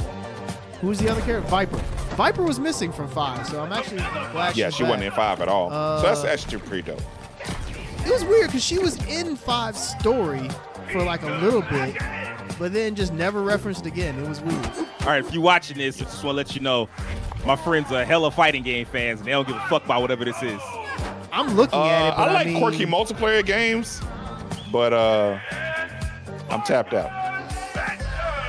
I understand. Go ahead, Scout. It is battle it royale. looks colorful, yeah. I mean, Last flag. Okay. Hold on now. I had an era where I liked really quirky multiplayer games. Oh, this is capture the flag. To an extreme with tower defense or like whoa, like Fortnite elements or whatever, because they like building shit. Yeah. Blew up. You know what? At least this has some flair to it. I'll give it that. Yeah. Damn. I'm just scared of falling into that multiplayer trap, man. I feel like some games be great, and even that's not enough anymore. You know what the problem is? They need to What's just that? sell these games and stop making them like eternal like content drop. You're right. Even if it don't work out, like you can still play it because you still have a copy. Sell it for like $25 or something. $30. Last Flag, a new online action game from the new indie studio Night Street Games, which is the ultimate game of capture the flag set in the 1970s. As you saw, the closed alpha will be starting later this year. Next, we have a beautiful new trailer for a Souls-like action RPG game developed in Wuchang. China by Lenzi, Wuchang Fallen Feathers, which is launching on July fuck is Crimson 24th. Desert? Here's a look. I feel like we've seen a lot of Crimson Desert, though, to be fair. I want the release date. Oh, well, yeah. We do want the release date. Is this bloodshed really what you wanted?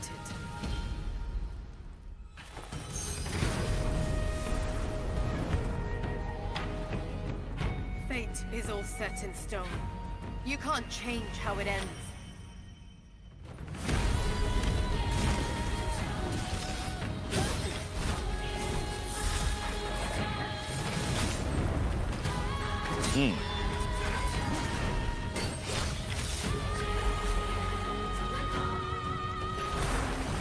You know, one thing that I will give the Souls genre is that it's allowed people to be really creative with like boss designs. Yeah. It's like a lot of I'll give you that. these bosses in these games look really cool.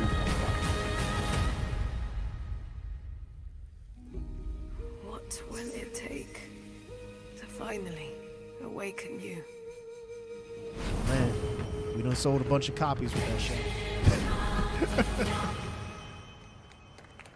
Oh, costumes. That makes sense. People are pretty much Wrestling. just saying that's a female Wukong. Yeah. Oh, is this the Wu-Tang game? Wu-Tang. Okay, finally. Okay. I heard they ain't nothing to fuck with. I'm just glad they diversified their bond. I'll listen to Wu-Tang today. Let's go. Uh-oh.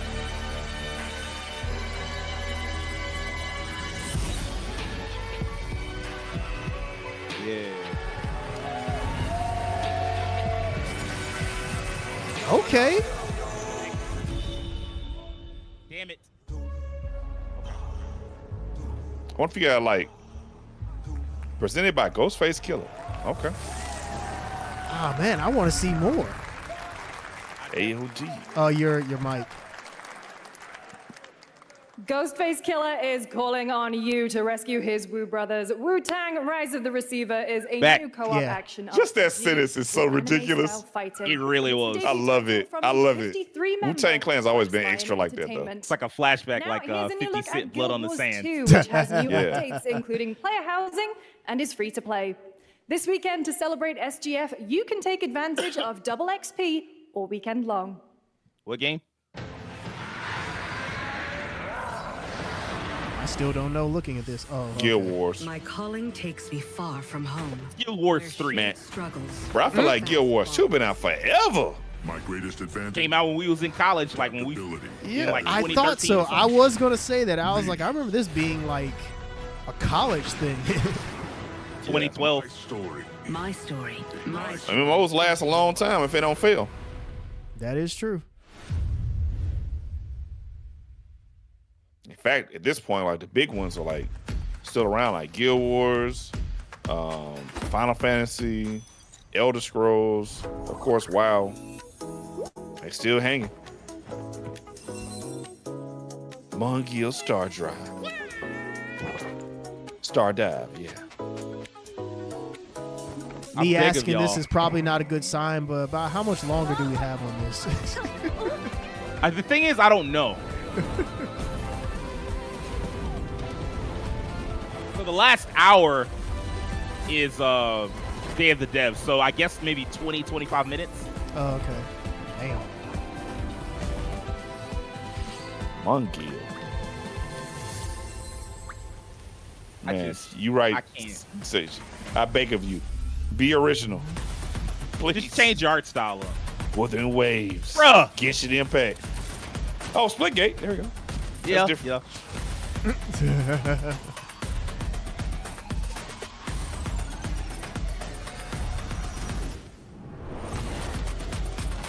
Oh, is this like the wrap up? No, it can't. Wait, some of these games weren't this in is like this. a compilation for what? The Epic Store, right? Yeah. Oh, okay.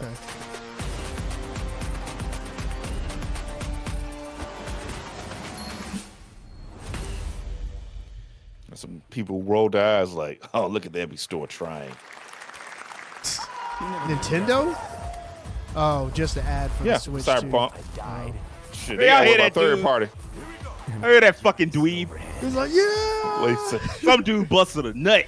He saw the Switch and was like, bro, chill out. He must have thought something real about to come on the screen. He definitely thought that. Animation style. Enter a surreal world where you're a down on his luck outcast who has to battle his inner demons, literally, in this action roguelike. Here's Into the Unwell.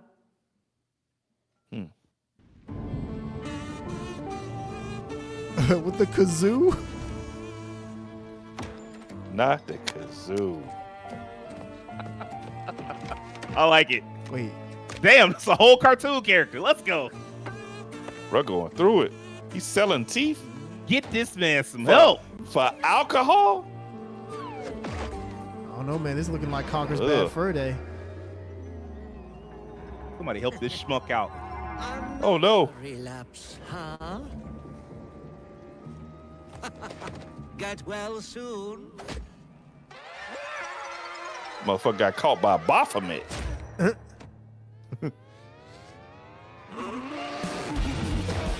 Oh.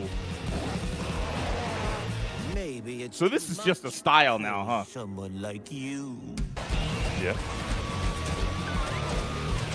I feel like you have a lot of people our age who grew up watching those kind of cartoons, and they feel like they haven't been like shown in a game like that. So Yeah. just getting more of it. I feel like Cuphead kind of opened the door for it. That's really what I was thinking. I'm like, this kind of remind me of Cuphead, and I guess this is just a thing now. Like once Cuphead Also showed it was reminds me of possible, it was like, okay, I think other people are following suit. Like, okay, this can actually be done. Yeah. It really reminds me of PS1 and PS2 style platformers actually with the vibe. Yeah, I can see that too. I can see that Co-founder too. of 1047 Games. When we started Splitgate in our dorm room, we just wanted to make a game we could play with our friends. And 20 million I of say you make played with FPS great again. Now, with the help from our amazing community, we've Give built up. Splitgate 2. Why? Because I grew up playing Halo. Have And I'm tired FPS of playing has the not same been Call of good? Duty every year. And I wish we They could just been have COD. Titanfall 3. COD and Boomer Shoot. With Splitgate 2, we asked ourselves, how would we take Portals to the Man, next people level? been wanting Titanfall 3 What for if so you could long. portal EA's to like, entirely no. different worlds? So we combined the They canceled action it. movement Hell and no. gunplay of arena Exactly. shooters No. with the scale and intensity of something much bigger. Splitgate Battle Royale launches free This right game is now, out. and it's fucking awesome. Oh man, he was allowed to I drop played an this F-bomb. last week. Bro, believe this game. It's pretty good. This is the epitome of sport. They're splitting savants and jetpack geniuses. The movement is so fluid, so fast. Splitgate 1 was good too, but it just like just could not find a player base. He's going to try. We'll see if this one. Wait, how's it been? Because you said you were playing it. It was fun. I liked it a lot actually. Okay. It was in I think it was doing like his last beta when I played it.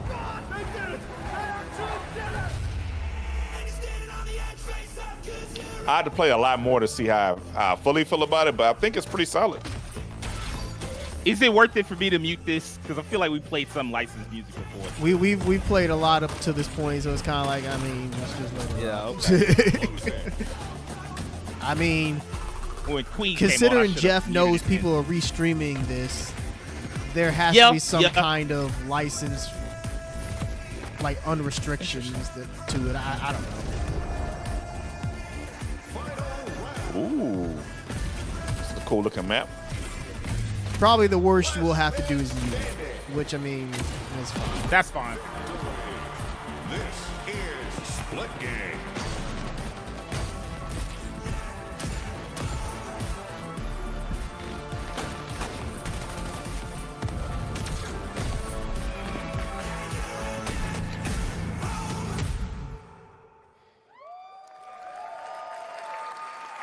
Good luck. Now we are honored to showcase the latest project from the talented minds at RGG Studio in Japan. Say what now? Virtua Fighter? No, damn that. Or is that the other game? Look at that. Yeah, this like Project Century? Project Century. Yeah. We locked in. No, it's Virtua Fighter.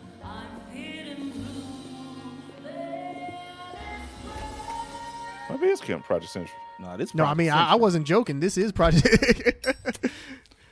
But I say it looked like Akira. That's what his redesign looked like, right? Unless they gave Virtua Fighter a story mode. Unless you are two broke people, yeah. I'm gonna go with Project Century. Yeah. Yeah, this Project Century. Oh my god. Oh, this looks smooth. It looks so good. The jazz. 1943. Okay. Let's see what they talking about.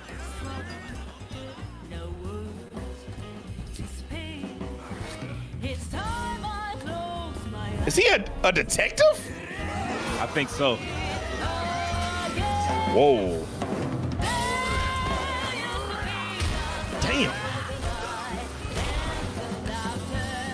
It looks cool as hell. I did not expect to see this yet. Get out of here. Damn. Show him mercy. No mercy. Oh my God. Got a name?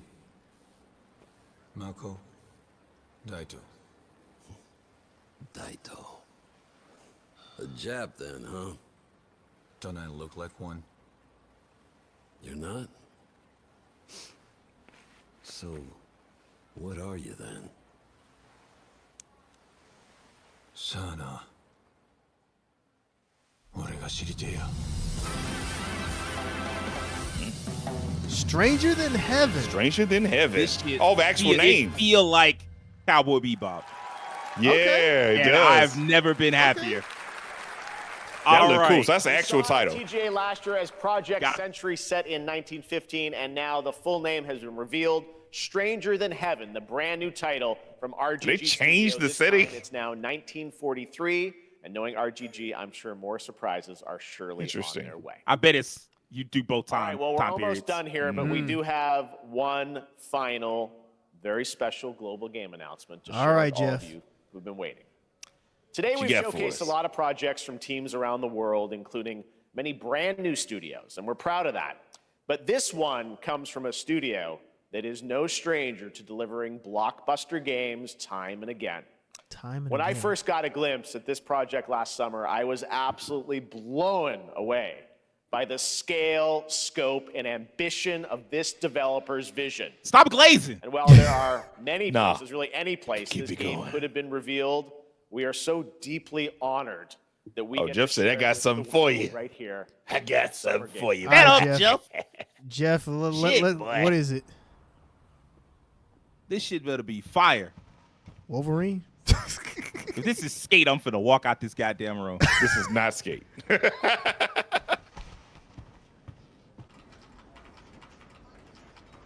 have no idea what this is. I don't have any idea either. Identified disease. Okay.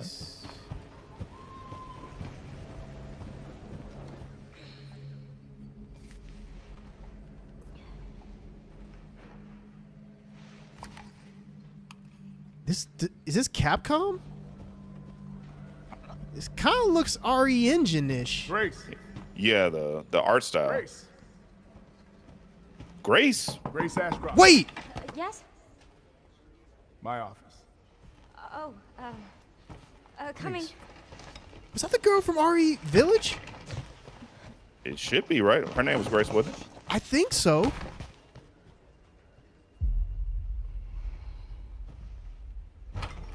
This might be RE. If this is about the report That'd be you so asked for weird, 'cause they yesterday, just said it'll wait a be little ready while. in 3. No, Bait 2 and days switch. tops. It was a little while. On that for now. I guess they meant 20 minutes. We found 20 another minutes. body. One that exhibits the same pathology as the others we've been investigating. Now I need a good technical analyst on this. Okay.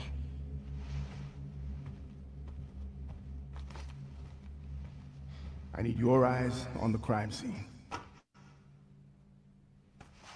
The Renwood Hotel.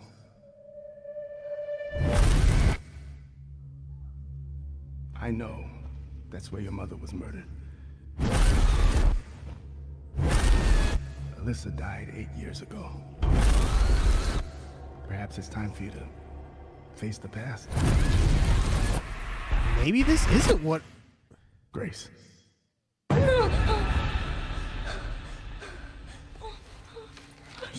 Yeah, you should have said no. What is this? Hey!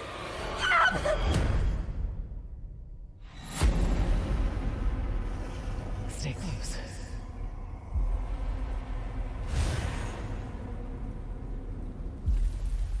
They're coming. I know now that you're the one that I've been searching for. The special one. The chosen one. Miss Ashcroft. What are we looking at? Investigating all these strange deaths, huh? We need to keep our voices down. Have you seen the same shit I've seen? Please know that you are my hope. Everyone's gone. Oh. Oh, that's This is Raccoon RE. City. This is RE.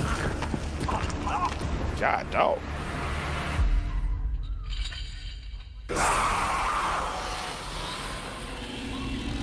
Oh shit! RE Requiem. That's hard. They found a I way like to how do they it. switch with the 9. They found a way to do it.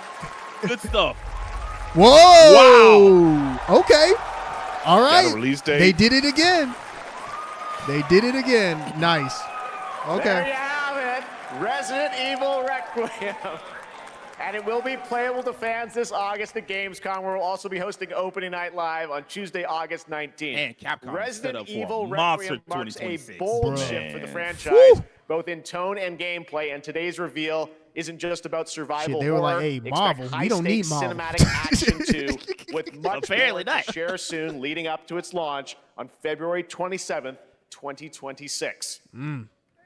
I told you they love that early part of the year. Yeah. That was an amazing announcement. I mean, Glad we they kept did it a that with surprise. Resident Evil 4, where they were That's like, gonna all do it right, for our first live trailer, Summer Game release Fest date. show. Let's thank our Yep. co-host, Lucy They did it James. again. Did she do a great job, everyone? Good job. Lucy got to see the trailer for the first time. I Too. know. I can't believe it. You kept that so secret. Very top secret. All good. All right. Well, there's much more Summer Game Fest to come. Make sure to visit summergamefest.com to see a listing of all the digital events this weekend you can watch and to highlight even more games, including the Xbox Games Showcase on Sunday. And stay tuned online to see coverage of many of the playable games at Summer Game Fest Play Days that's taking place this weekend in LA. And make sure to stay tuned for Day of the Devs, which is coming up next with additional new reveals from incredible independent studios around the world and deeper looks at some of the independent games we showcased today. Thanks so much, everyone. Awesome, and thanks to you, Lucy. Great job co-hosting. All right, that's going to do it for Summer Game Fest. We will see you at Gamescom on August 19th. Thanks, everybody. That'll be interesting. Gamescom, he has turned into like a show of its own, which if depending on the time we may do live or we may react to it later. Gamescom opening night live, we'd say August. Yeah, that'll be us. For now, we've wrapped up Summer Game Fest for the year. Where do y'all stand, Terrence? What did you think of the show? Man, I'm trying to recap because that's the thing with this show being so long. I kind of have to think of how it started. Let's start there, where it was in the middle, and then how it ended. It's probably too long. Yeah, it is. Yeah. It is too long. I mean, just the fact that I asked you at one point in the show is like, me asking this is probably not a good sign, but how much longer is it? That kind of shows you a little bit of how I feel like this, which is weird because last year I didn't quite feel that way. Like it was long, don't get me wrong, but I felt engaged throughout. This one, not as much, if I'm just gonna be honest. Like honestly, the show didn't start off really until Codevein. Yeah, I guess Codevein too. Yeah, about Codevein too. Well, Sonic Racing was cool. No, I'll say this: Sonic Tim Racing. Schafer, you're not selling your case in the background. Sonic Racing, with its announcement, I think that was pretty cool. So I'll say that maybe that was kind of like the kickoff for me. And from there were some cool things, but there wasn't anything like outside of let's see, Stranger Than Heaven and the RE9 reveal.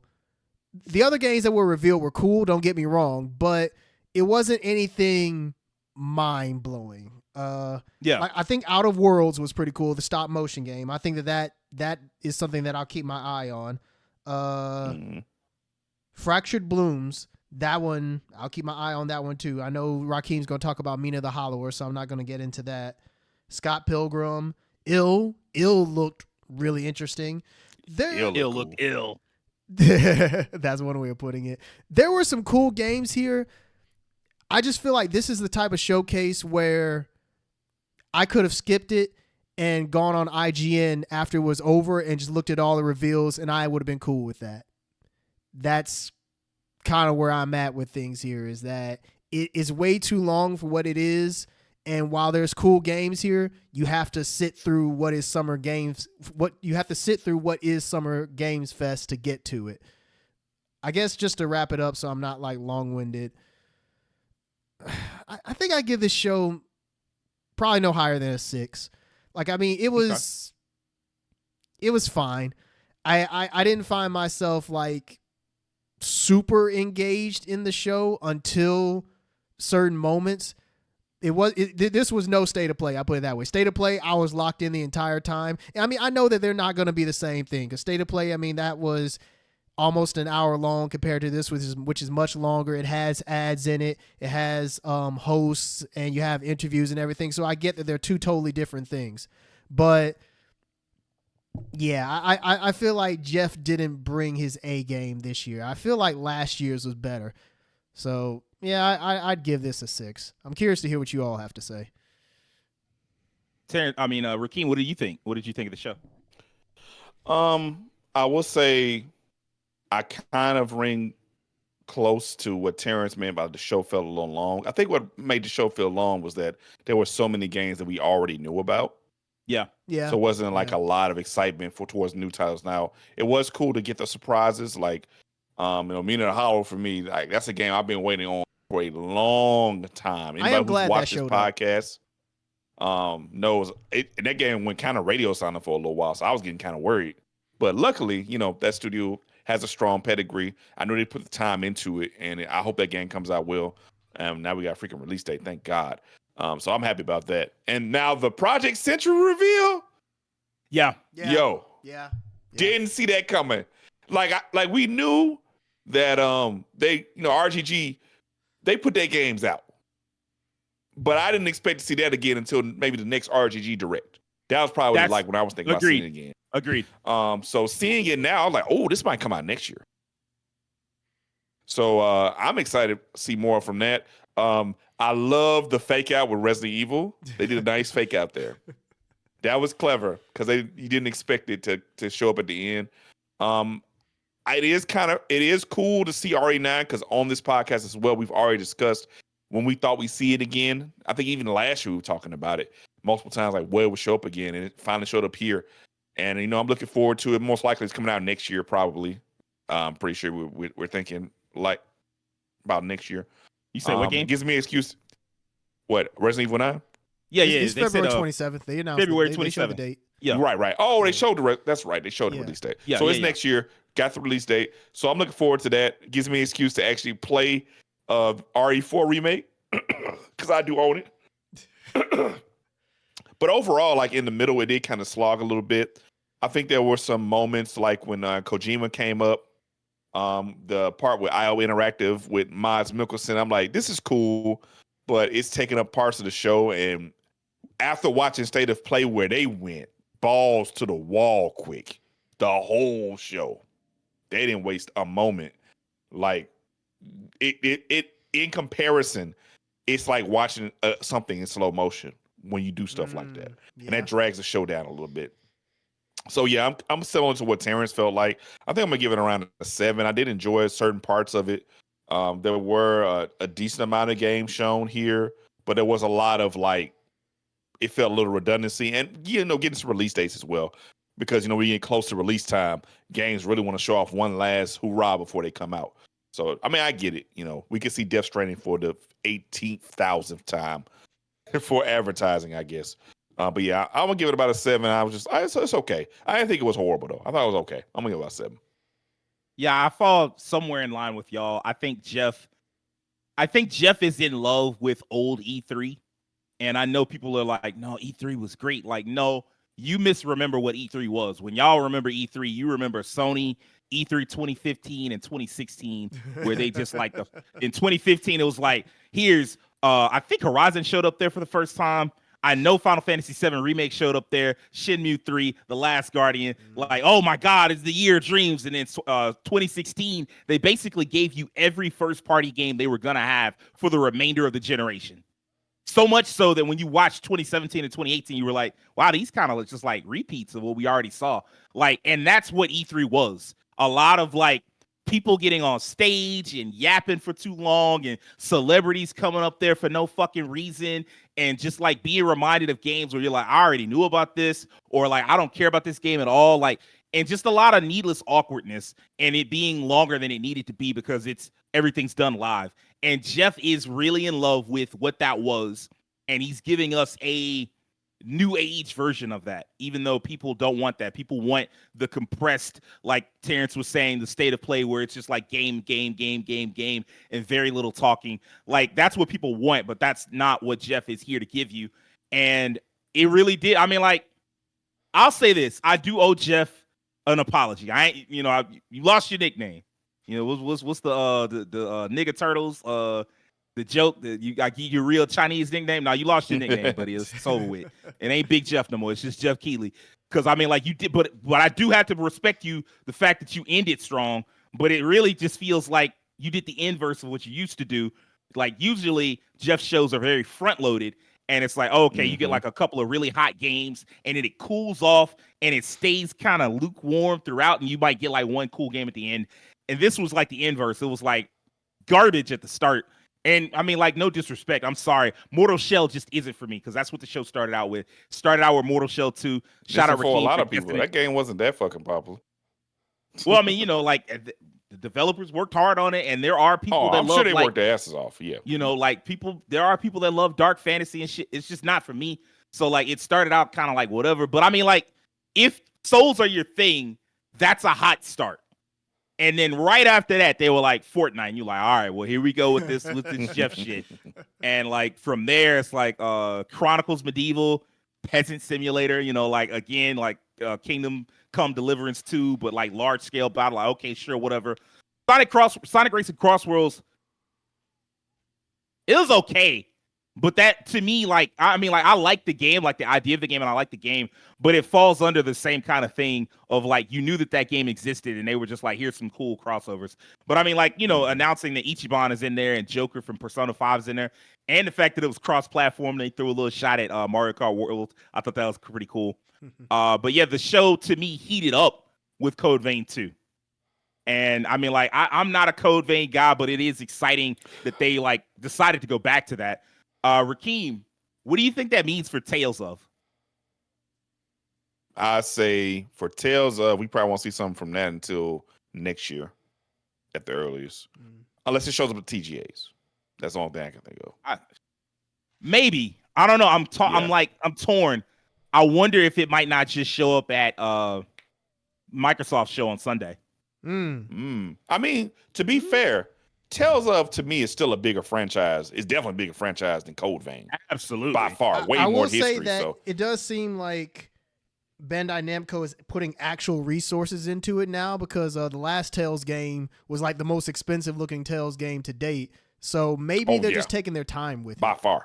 Yeah. They clearly, I mean, like the DLC that they put out was kind of mid, but it was meant to help make money back for the game that they, you know, for the game they made and give them more time between, you know, installments. And then like Rakeem said, they did the remaster.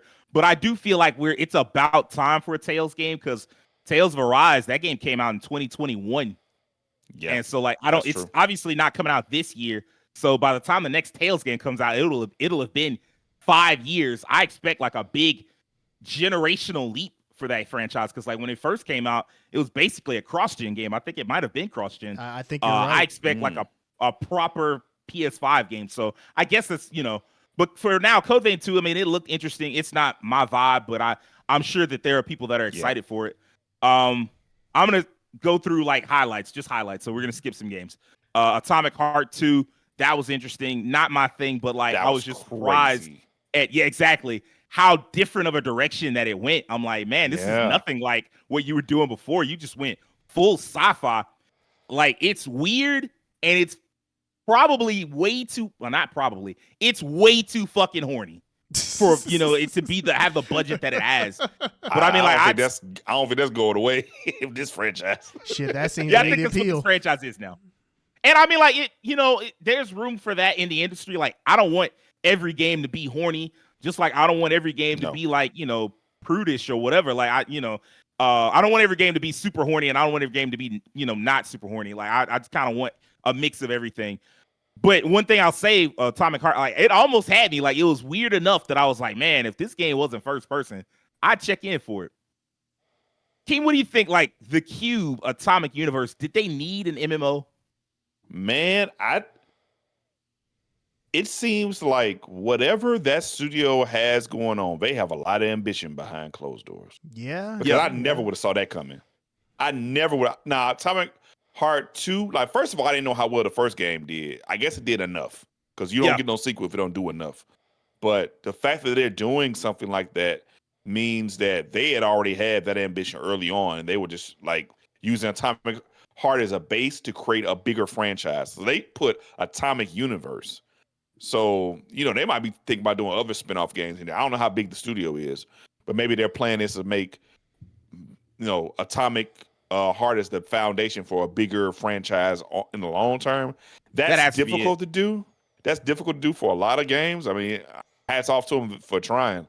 I don't know if I would have done that. And, you know, if they have the infrastructure to make that work, because getting into like that kind of arena is a different animal altogether. I will say this, though. Oh, go ahead. No, you good. It is cool to see a lot of new franchises from a few years ago still around. So we saw Mortal Shell, Codevein, and Atomic Heart. Like, those are 3 franchises almost back to back. I didn't expect to just come back. Like I thought those were gonna be like one-off games. Yeah. So I feel like there's a healthy middle ground. Although Atomic Heart looked expensive, it feels like it's healthier to be a AA game right now than a AAA. I don't know. Like, I feel like there are some AA games that wind up dying out. This one, I think you have to strike that perfect balance of like, we're going to find a way that we're going to have enough mass appeal to make our money back. And that shit is hard. So, I mean, but shout out to them for, you know, continue to try at the very least.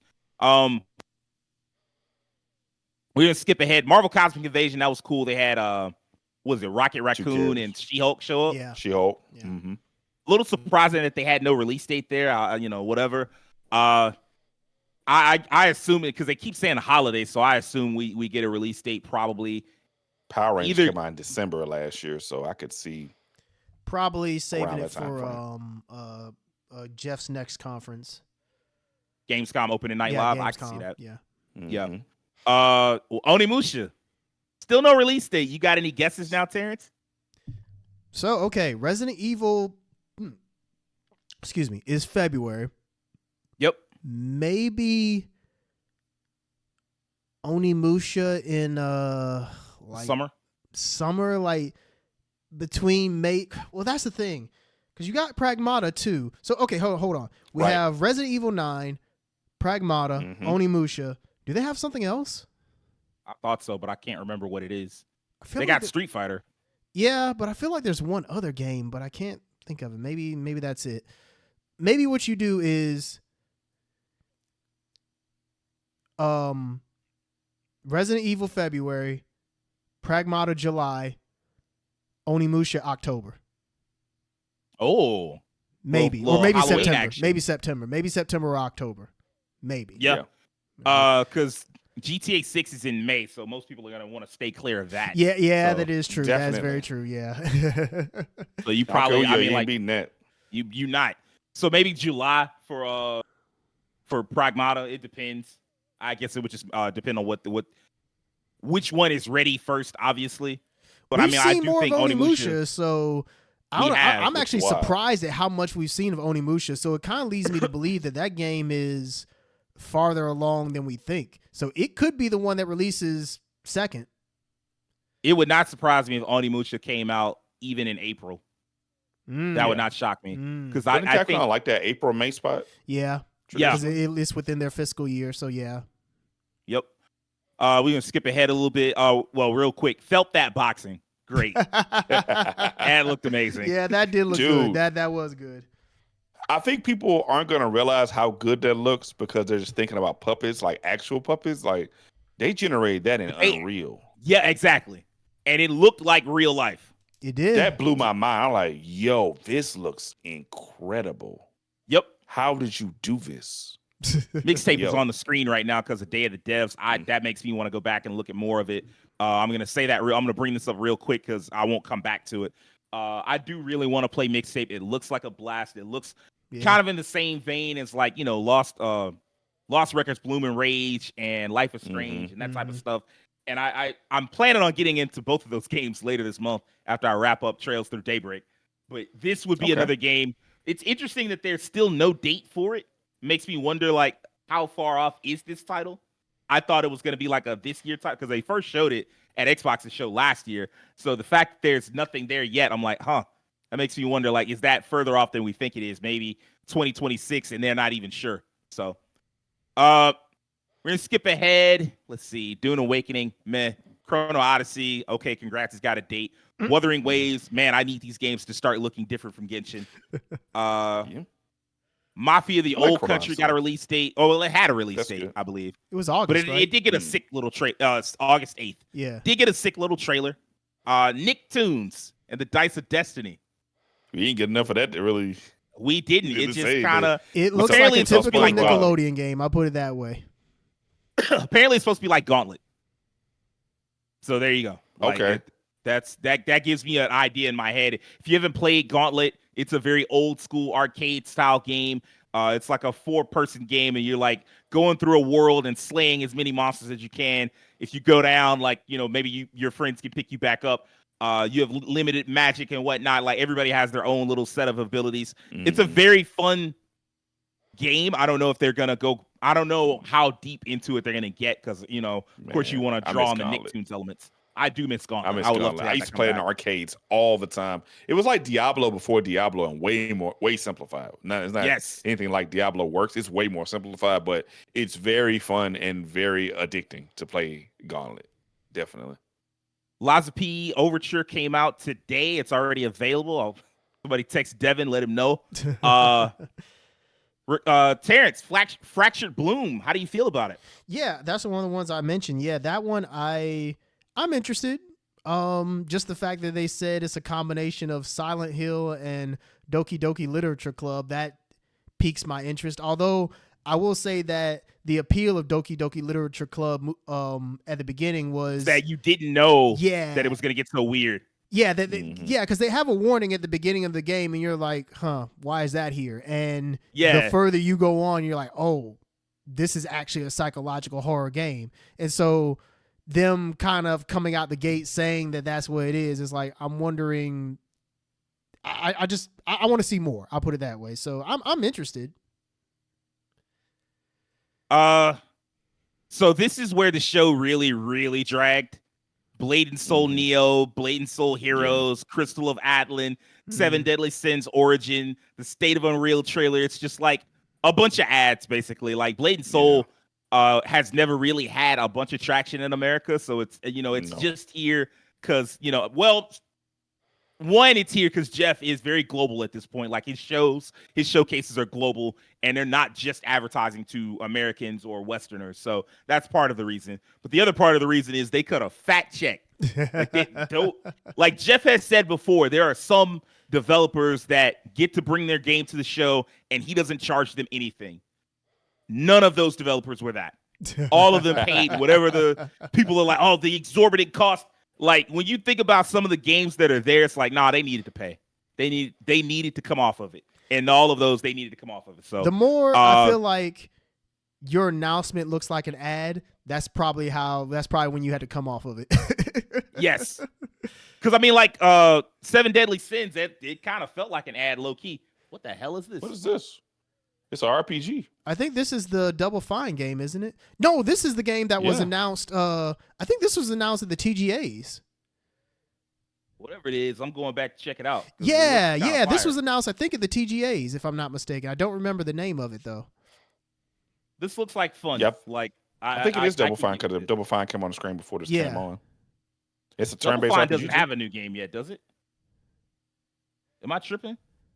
Or maybe Double Fine is hosting Day of the Dead. Maybe that's what that is. Yes, that's what it is. They host Day of the Dead. But yeah, this looks like a lot of fucking fun. We got to get through these games though.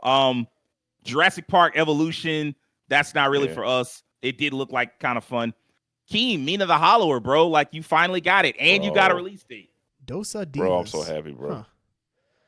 I'm so happy, bro. I don't even know how to describe, bro. Like I've been wanting this game for so long, but I followed every detail. I had a Kickstarter. I was following the Kickstarter. Like, I'm not gonna lie. I don't know what I envisioned when I heard the phrase "Mina the Hollower." When I saw a fucking mouse get on the screen, I was like, "What the fuck?" Yeah, so she's a mouse, but she digs holes underground. That's why she's a hollower. She digs holes underground and comes up. And it's kind of like she's like how I describe it. It's going for like a Castlevania vibe. So she's almost like a treasure hunter or like a monster slayer or something like that. It combines a lot of elements of Castlevania, like the Game Boy Advanced Legend of Zelda games, and even like some elements of like Souls games with how some stuff like on death and like how you level up and stats and stuff. You actually have like some RPG mechanics to your level up system. So it has like a lot of different things going on for it. It's really cool. It does look like it's going to turn out to be good. I'm glad I did not counterpick that because I was like, man, I don't know. This game right here don't look bad. Yeah, I wrote it down. I'm going to wish list it once we done with the show. Deadpool VR. One, just like Rakeem said, Marvel basically just does what it wants now. Two, I am glad I'm not on the end of that anymore. I'm across my fingers that Iron Man comes out. But right now, I'm glad I'm not on the end of like, hey, man, you know your favorite superhero got a video game. Oh, shit, for real? I can't wait. It's VR. Motherfucker. I know that's how they feel right now. I know that's how they feel. Like, you can't even play it without dropping, I don't know how many hundreds of dollars on a MetaQuest VR. Like, man, I know they had to sting. But it was cool. And that last Deadpool game was like that mediocre action adventure game, right? That was on PS3? Was that mediocre? I thought it was alright. It was. It's kind of like a cult classic kind of game. That was the one from Platinum, wasn't it? Was it Platinum? Maybe they made it. I can't remember. That was the one you're talking about. The one with Nolan North, right? Okay. Yeah, where he played Deadpool. I definitely remember that game. Yes. No, wait. That's the one that got delisted, right? Oh, that's what it got delisted? No, it's not from Platinum. It's from High Moon Studios. That's who it it is. was High from. Moon. I was thinking, yeah. That game, it wasn't like a great game. It had its flaws, but it had its charm too. And I think the people who liked it, they really liked it. Well, that fits Deadpool. That Yeah. fits Deadpool, I guess. Yeah.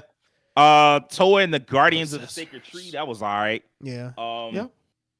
Acts of Blood, that low key was just like the Raid or like John Wick as a video game. I agree with Terrence. The frame rate was a little off. I do think that felt like it was an artistic choice. Maybe so. Now, should they keep that? I don't know. But I mean, that's what it felt like. Shout out Scott Pilgrim EX. Really happy to have that game, that franchise come back. Yeah, that was cool. It looked good. It looked like a classic SNES game just brought forward to the modern day. I'm super stoked to see that when it comes out. It's a next year game. This game on screen look kind of clean.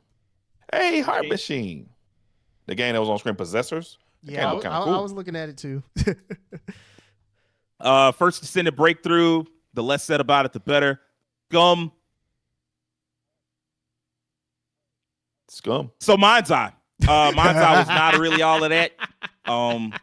It still looks like a game from 2006 or 2007. Yeah. I don't know if it's gonna be good. This is running later than I wanted it to, so we probably won't have time to check out Mindseye and like the full gameplay and 007 gameplay that they got. But it is available. It's online. There's an IO interactive showcase that if you want to check it out, it's up there. Another game. Oh yeah, and this is actually another place where it really dragged. Like right after Scott Pilgrim, it seriously dragged for a while because it's like First Descendant Breakthrough commercial, Scum garbage, Mindseye boring, Hitman, James Bond, and they had to bring Mads Mikkelsen on there, and it just became like this whole fucking clusterfuck. And you're like, hey man, can we get back to the video games? And at that point, you do kind of feel the length of it drag because this is the second time that things got slow for no reason. So it's like, what are we doing? Only for like Lego Party to be there for a second, and then immediately afterwards, like, okay, Wildgate. It's like, all right. I mean, I guess like it's been in open beta. Now it's available. Like, okay, cool. Blighted looked really good. Kind of a surprise. They had no release date though. That was a little bit unfortunate.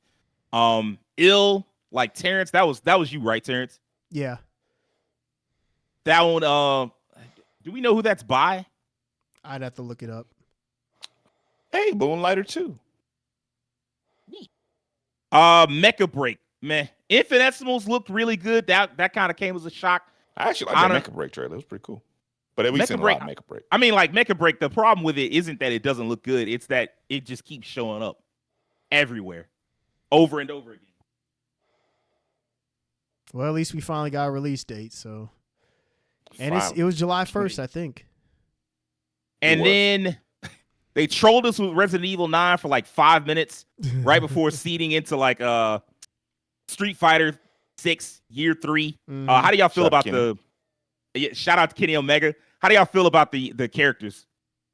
I'll let you go first, Joaquin. The same complaint I had earlier. Like I like all the characters, but bro, this fighting game thing of making DLC characters from the previous game, DLC characters again, that shit gotta stop. That gotta stop, bro. Yeah. That's a terrible practice. Like, I gotta pay for a character in the previous game, and like instead of putting them in the game next time, like you go pay for them again. I will say, I feel I feel worse about the way Tekken has been doing it versus Street Fighter, but I do agree that Street Fighter, I do agree as a whole that, they could have probably picked somebody else. I mean, we know Sagat's a fan favorite. I know why they do that. They do that because certain characters are guaranteed to sell. Sagat, everybody wants Sagat, so you're going to pay for him. Alex, there are people out there who are big Alex fans. They'll pay for him. I'm one of them. It is really cool to see Ingrid and Viper back. Ingrid especially. Ingrid was definitely not a character that I was expecting to come back. Shout outs to was it Capcom Fighting Jam, or what was it called in America? Capcom All Stars? Is that what it was called in something America? like that? Something like that. But yeah, I'm very interested to see. Didn't that game suck? Yeah, it did. No, nobody really. Capcom Fighting Evolution. That's what it was called. Capcom Fighting Evolution. That game. Yeah, no, nobody liked that game. They showed gameplay of Sagat, which, I mean, he looks cool. Yeah. But yeah, I'd have to agree with Rakeem that the whole idea of making characters that were once DLC again, you maybe could have picked somebody else, but for who they picked, nice. I think it's fine. I'll hop on like Event Hubs or somewhere later and see what the response to it is. I'm sure there's some people who are like, man, this sucks, and there's others who probably like, this is a great lineup. So we'll see.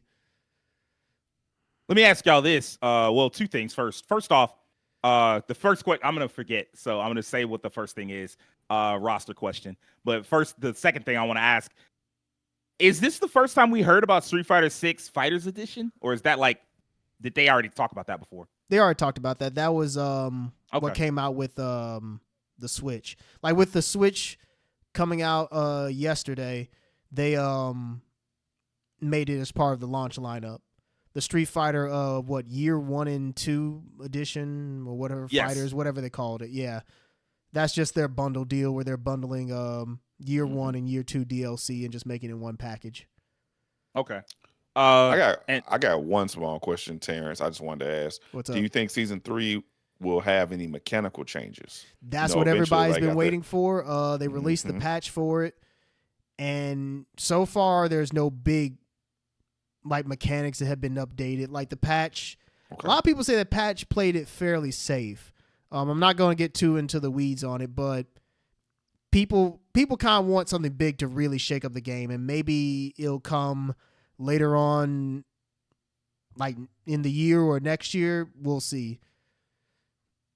Yeah. So sorry for my question before about rosters. What's the answer? Because like as you introduce new characters and then you have the old characters that people are fan favorites of, how do you balance that as far as introducing DLC and like doing it in a way that doesn't piss off the fan base? Because it's like, hey man, I already paid for this character. Like I don't want to have to pay for this character again. You got to focus on characters that for OG characters, you gotta make a hard call on like one of these games. Like, look, this nigga ain't coming back this game. And like, you know, like when somebody's gone for a while, when they come back, it's a bigger impact. Like Sagat 2 games in a row. Like, all right, bro, okay, this is now. I just feel like I'm paying for him.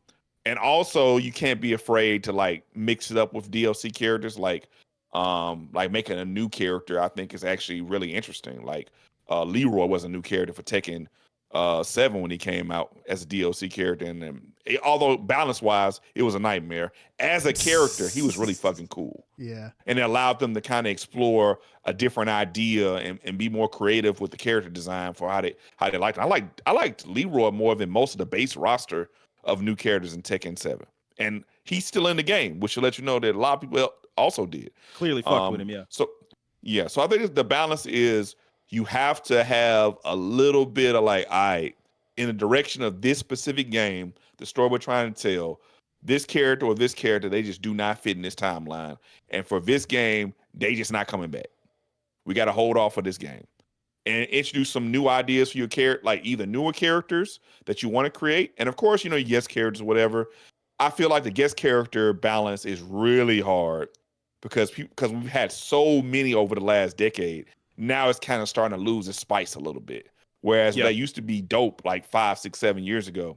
Now we've had so many of them, people are just feeling like they're taking up roster spots. Especially like I remember with MK, one of the complaints now is like all these new horror characters, they're like these horror characters, these icons, they're so old, newer fans are like, I don't care about Conan, bro. I did Why see is he some here? people talk about that. They were like, man, some fucking 70s movie that nobody saw or gave a shit about. I'm like, hey, watch your mouth. But also I understand where you're coming from. I don't know. Yeah, like at a certain...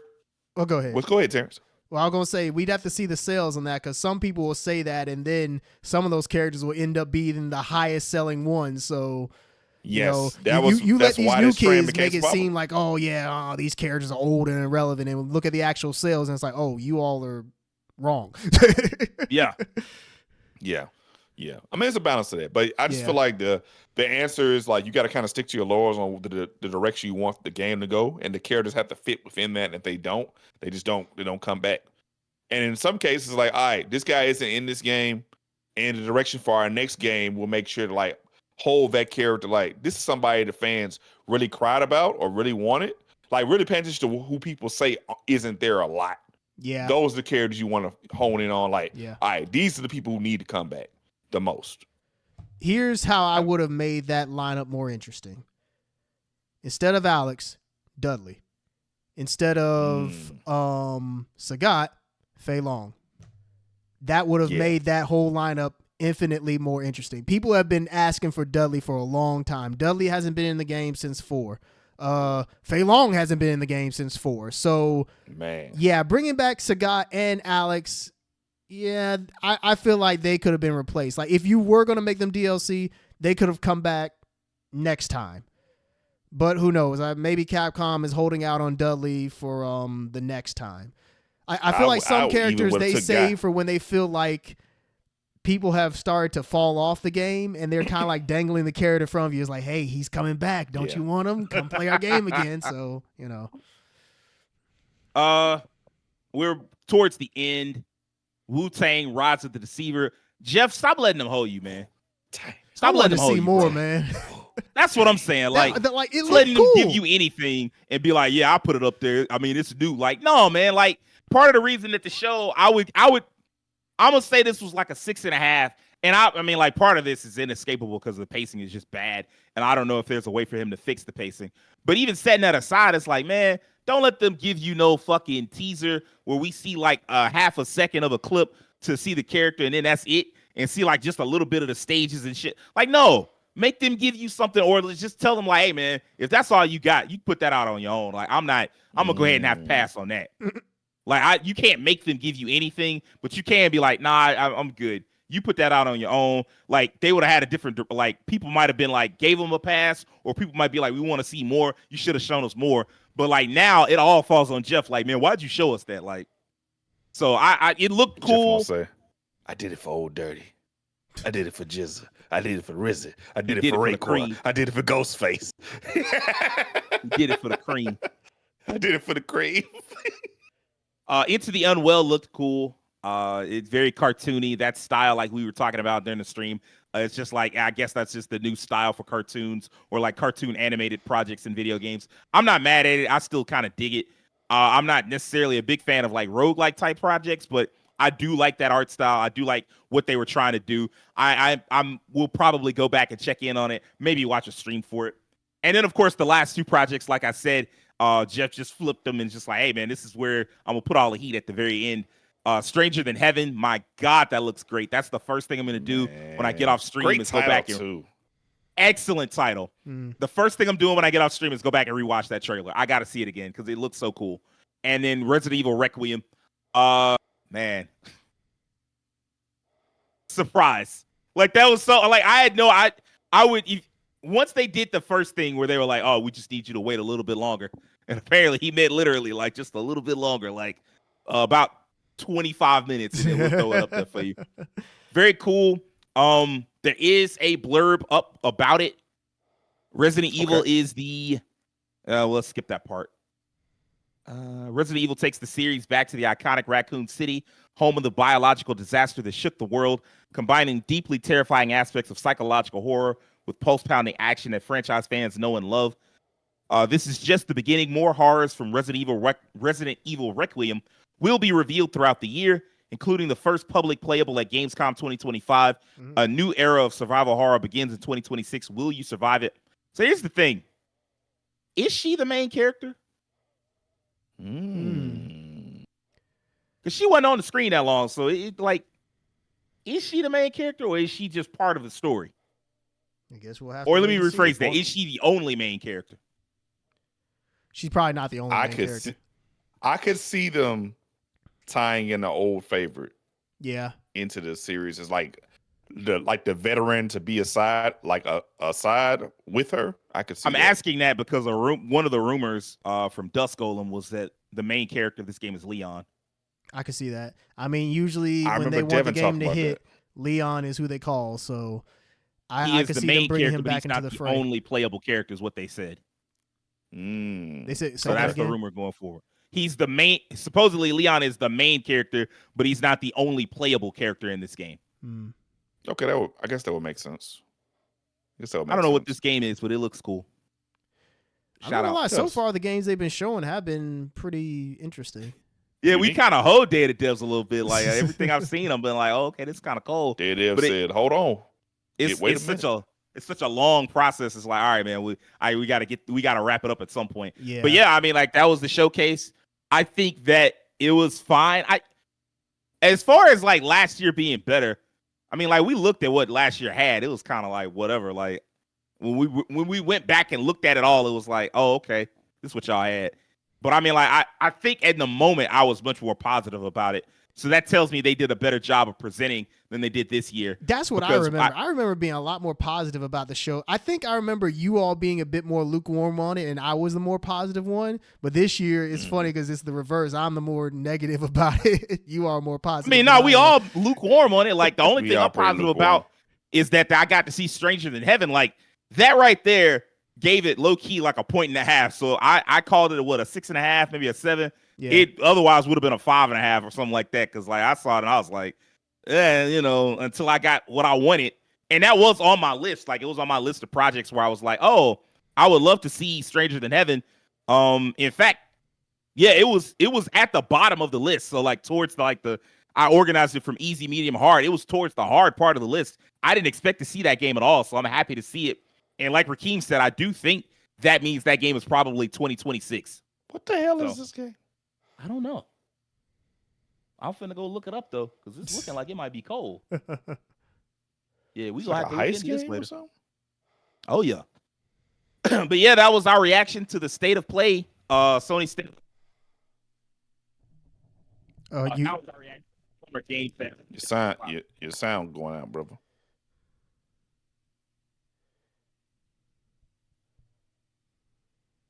Going out with a bang. Going out with a whipper if it's like there that. We go. You're fine. Yeah. I know we back. That was our reaction to the Summer Game Fest 2025. What did you think of the show? What was there that you wanted? What should have been there?